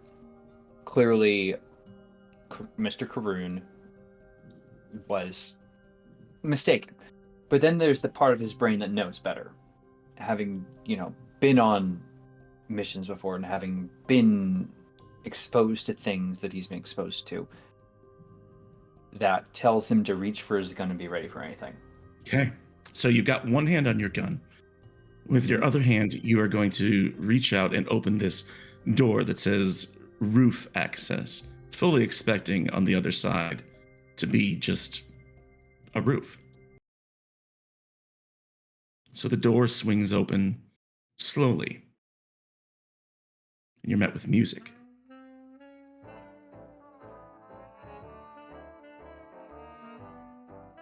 On the other side of the door is a large, inviting room with velvet wallpaper and overstuffed armchairs, and burgundy leather all over them. Fireplace on one wall in which a fire is burning. There's a wet bar in one corner, and opposite that there is a door leading into what appears to be a humidor. And there's a man sitting in one of these large leather staircases, one of these leather chairs, and he's got an unlit cigar sticking out of his mouth, and his back is turned to you. But you can tell that on top of his head is a red toupee. Sort of sticks on top of his skull. This appears to be a lounge. But more than that, this appears to be a lounge from somewhere in the early 20th century.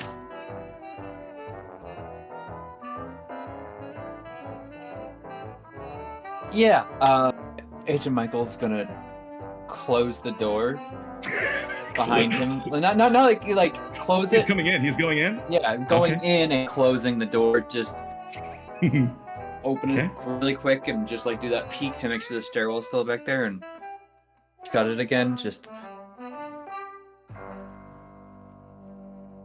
the idea that Michael would just be like, nope. No, I'm But good. instead, I'm good. We're done. he's No.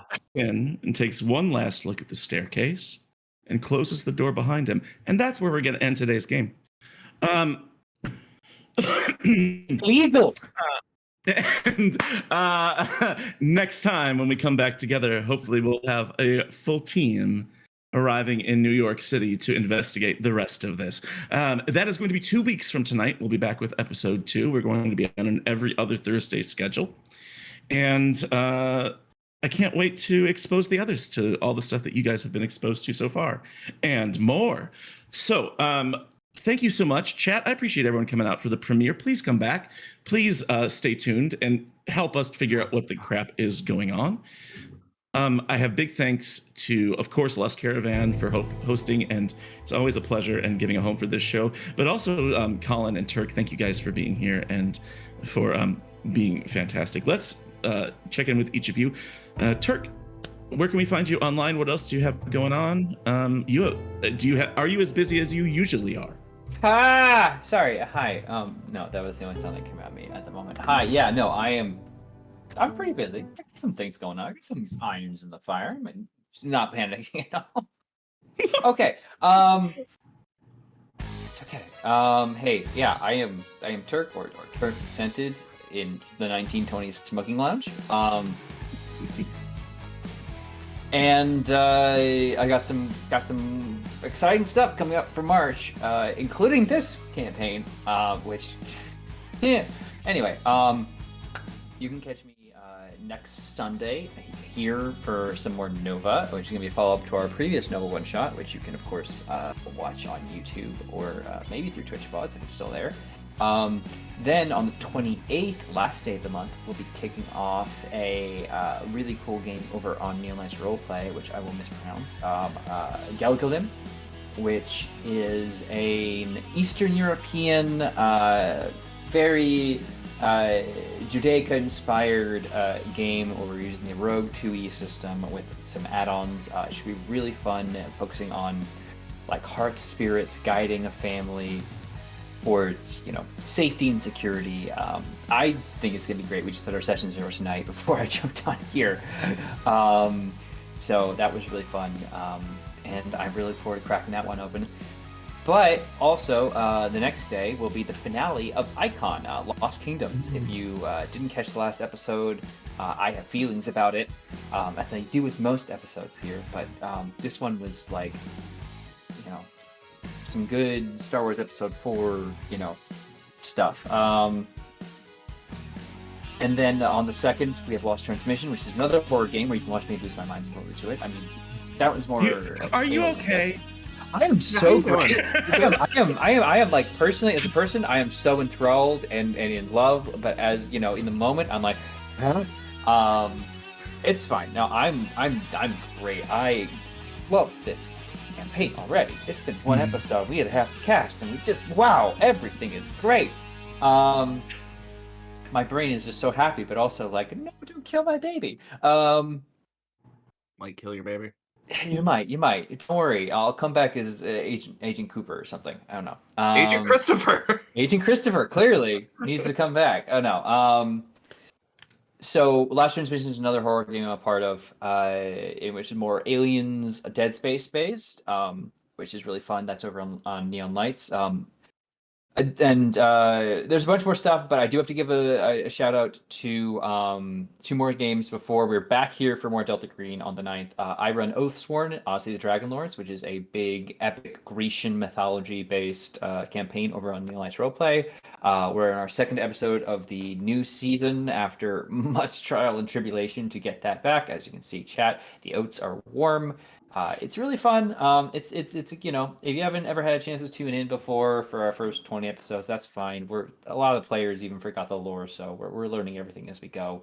Because it's been a while. But we're back. It's really fun. They're starting in their new second half of the quest. Well, half is ambitious, but it's been my baby for a long time. And of course, on the 8th, I'll be here playing the second part to a Tales from the Loop Nice. one shot. Yeah, that's been really fun where I played Jock, and so I don't have to think. But don't worry, because on the 9th, I'll be right back to thinking too much. Thinking too much for your own good and your own sanity. Exactly, but it is entirely too much out of me, so, thank y'all once again for letting me be here. Thank you all for watching. Y'all are awesome. Thanks Thanks for Turk. clipping. See you next time because it is unavoidable now. You're here now, and there's no escape. There's no escape, Colin. Thank you for Mythic and the gift that he is. Colin, what's going on with you, man? Okay, yeah. I in contrast to Turk, Mm. I don't fucking stream, man. Like I talk too much. That's my. This is it. I make This it is sound it. like I'm busy. I make games though. Hey, so I'm one half of Six String Games. That's at Six String Games on Twitter. Number 6 string games, like the number of strings on a guitar. And we actually do have some stuff coming up. So we put out new games pretty regularly. We're about to re-release our first game, which was Ray Cats, which is a game about nuclear mutant swole sexy cats. It's like Teenage Mutant Ninja Turtles, but with cats. But we're re-releasing it with all brand new artwork by the fantastic Matt Garbett, and it's so fucking cool. Awesome. I am so stoked for it. It's going to be in full color, and it's going to have all new artwork of our cool radioactive color-changing kitties. Super stoked about that. And then next month, we are going to be Six String Games is going to be tabling at Playthrough Convention in Raleigh, North Carolina. Sweet. So if you're in and around Raleigh, North Carolina, come see us at Playthrough. We're going to be there March 18th and 19th. We got a table there. We're going to be selling games, and we're going to be entering some of our games. They have a design contest. We're going to be entering one. We haven't decided which one yet, but we're going to enter one of our games in the design contest too. So yeah, if you're around there, someone's excited. It's Heck. Oh yeah. That's Yeah, bro. Sir Heckalot. Heck is the one she made our trailer. She was the right one on. who, yeah, and so you go see Heck and have fun. If I might, hang out with Sir me. Heckalot, I'll have a. I will have a booth at Playthrough. And then after that, we have we're going to be tabling at NorwestCon in I think it's in Seattle. But don't quote me. Anna's going to be doing that one on her own because she's out there. So that's coming up in April. So yeah, the company's doing stuff. But as for me, the only other game I'm playing is tomorrow, and I want to actually seriously plug this because to all my friends who stream, I have learned in my old age that it is very important to keep at least one off stream just for fun game on your schedule. Nobody, that's not for an audience, and it's just for fun. And tomorrow, actually, Liv, who is part of our MCell, is in this game. We're going to be playing a game of Comrades starting tomorrow. Oh, I've never heard of that. No one's heard of it, and it's crazy to me. It's a PBTA in which, powered by the Apocalypse, for those of you newcomers, in which you play as leftist revolutionaries. It's fantastic. And it's fucking awesome. It's so good. Like the playbooks are like the artist, the brute, the demagogue, stuff like that. It's killer. And so we're going to be playing a off-stream game of it, and tomorrow we're going to build our world in which we're going to build our authoritarian regime, and then we're going to destroy it over the course of several a campaign. Cool. Oh my It's so great. Evidently, And no one talks about this game. You can find it on DriveThruRPG. I know it's not for stream or performance, but can I just get the link so I can just watch? I'm going to record it, so if they're cool with that, there you go. Yeah. Very good. And who knows? It might turn into I might stream Comrades in the future, but for right now, this is just for fun. So, and I just want to say that to everybody: like, keep an off-stream game on your schedule. It's very important to maintain your sanity. And I also I want to thank more than anyone Turk, because I understand what I'm putting you through, and I'm sorry. This is incredible and so much fun. With your Michael and Mythic, more than any two characters, are oil and water.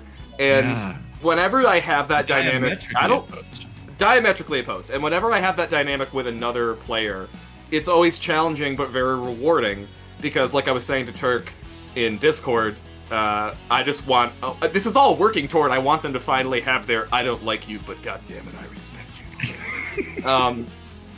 But you gotta earn that. And in the meantime, you gotta give each other a lot of shit.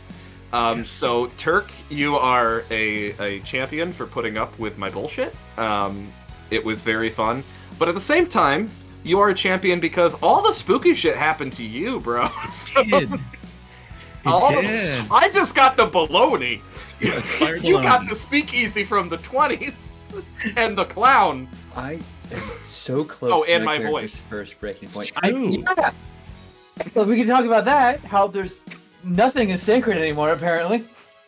Last stream's coming back to attack us. I'm in your head. We're at each other's heads. And you just stepped into the plot of Midnight in Paris, apparently. So, Godspeed, sailor. Oh wow. Yeah. Oh wow. Right. So I could do my intro, but I think just for the last few minutes, we're just gonna do Owen Wilson impressions. So, wow. That's it. That's one word. Yeah. It's Cthulhu. Wow. Oh, it's so terrifying. Oh wow. That's real. That's I'm really Doc- Eldritch horror. I'm Doc Rimbo. I've been your handler. I use he, she, they pronouns. I'm Doc Rimbo on Twitter, but I'm also Doc Rimbo Rolls, which is just a professional account I use for GMing and stuff like that. Colin is right. Put off-stream games. This is my only streamed game right now, and I can give it all my attention. But I realized as you were saying that, Colin, I've got 3 off-stream games right now. Hell yeah. I'm running a D&D 5e campaign of Wild Beyond the Witchlight for my kids and friends. So it's fantastic. It's a great campaign for them. I am playing Curse of Strahd, which I've never played before and completely unfamiliar with the plot, with a group of amazing people, including Jay and Millie, who did the voices for our trailers, and some other folks. And so that's that. And I am playing in my Dax, who was in chat earlier, is running a homebrew campaign for a bunch of us on the alternating Thursdays when I'm not here. So I'll be doing that next week, and then in 2 weeks I'll be back here for episode 2 of Impossible Landscapes, when we'll have Live in a Day and Wilding Back, and it's going to be great. Or, shattering. So everybody, thank you for watching. Everybody stay tuned. I hope we have a raid in the chamber. I'm not sure. Hoop will take care of that. But until next time, don't go crazy. Bye.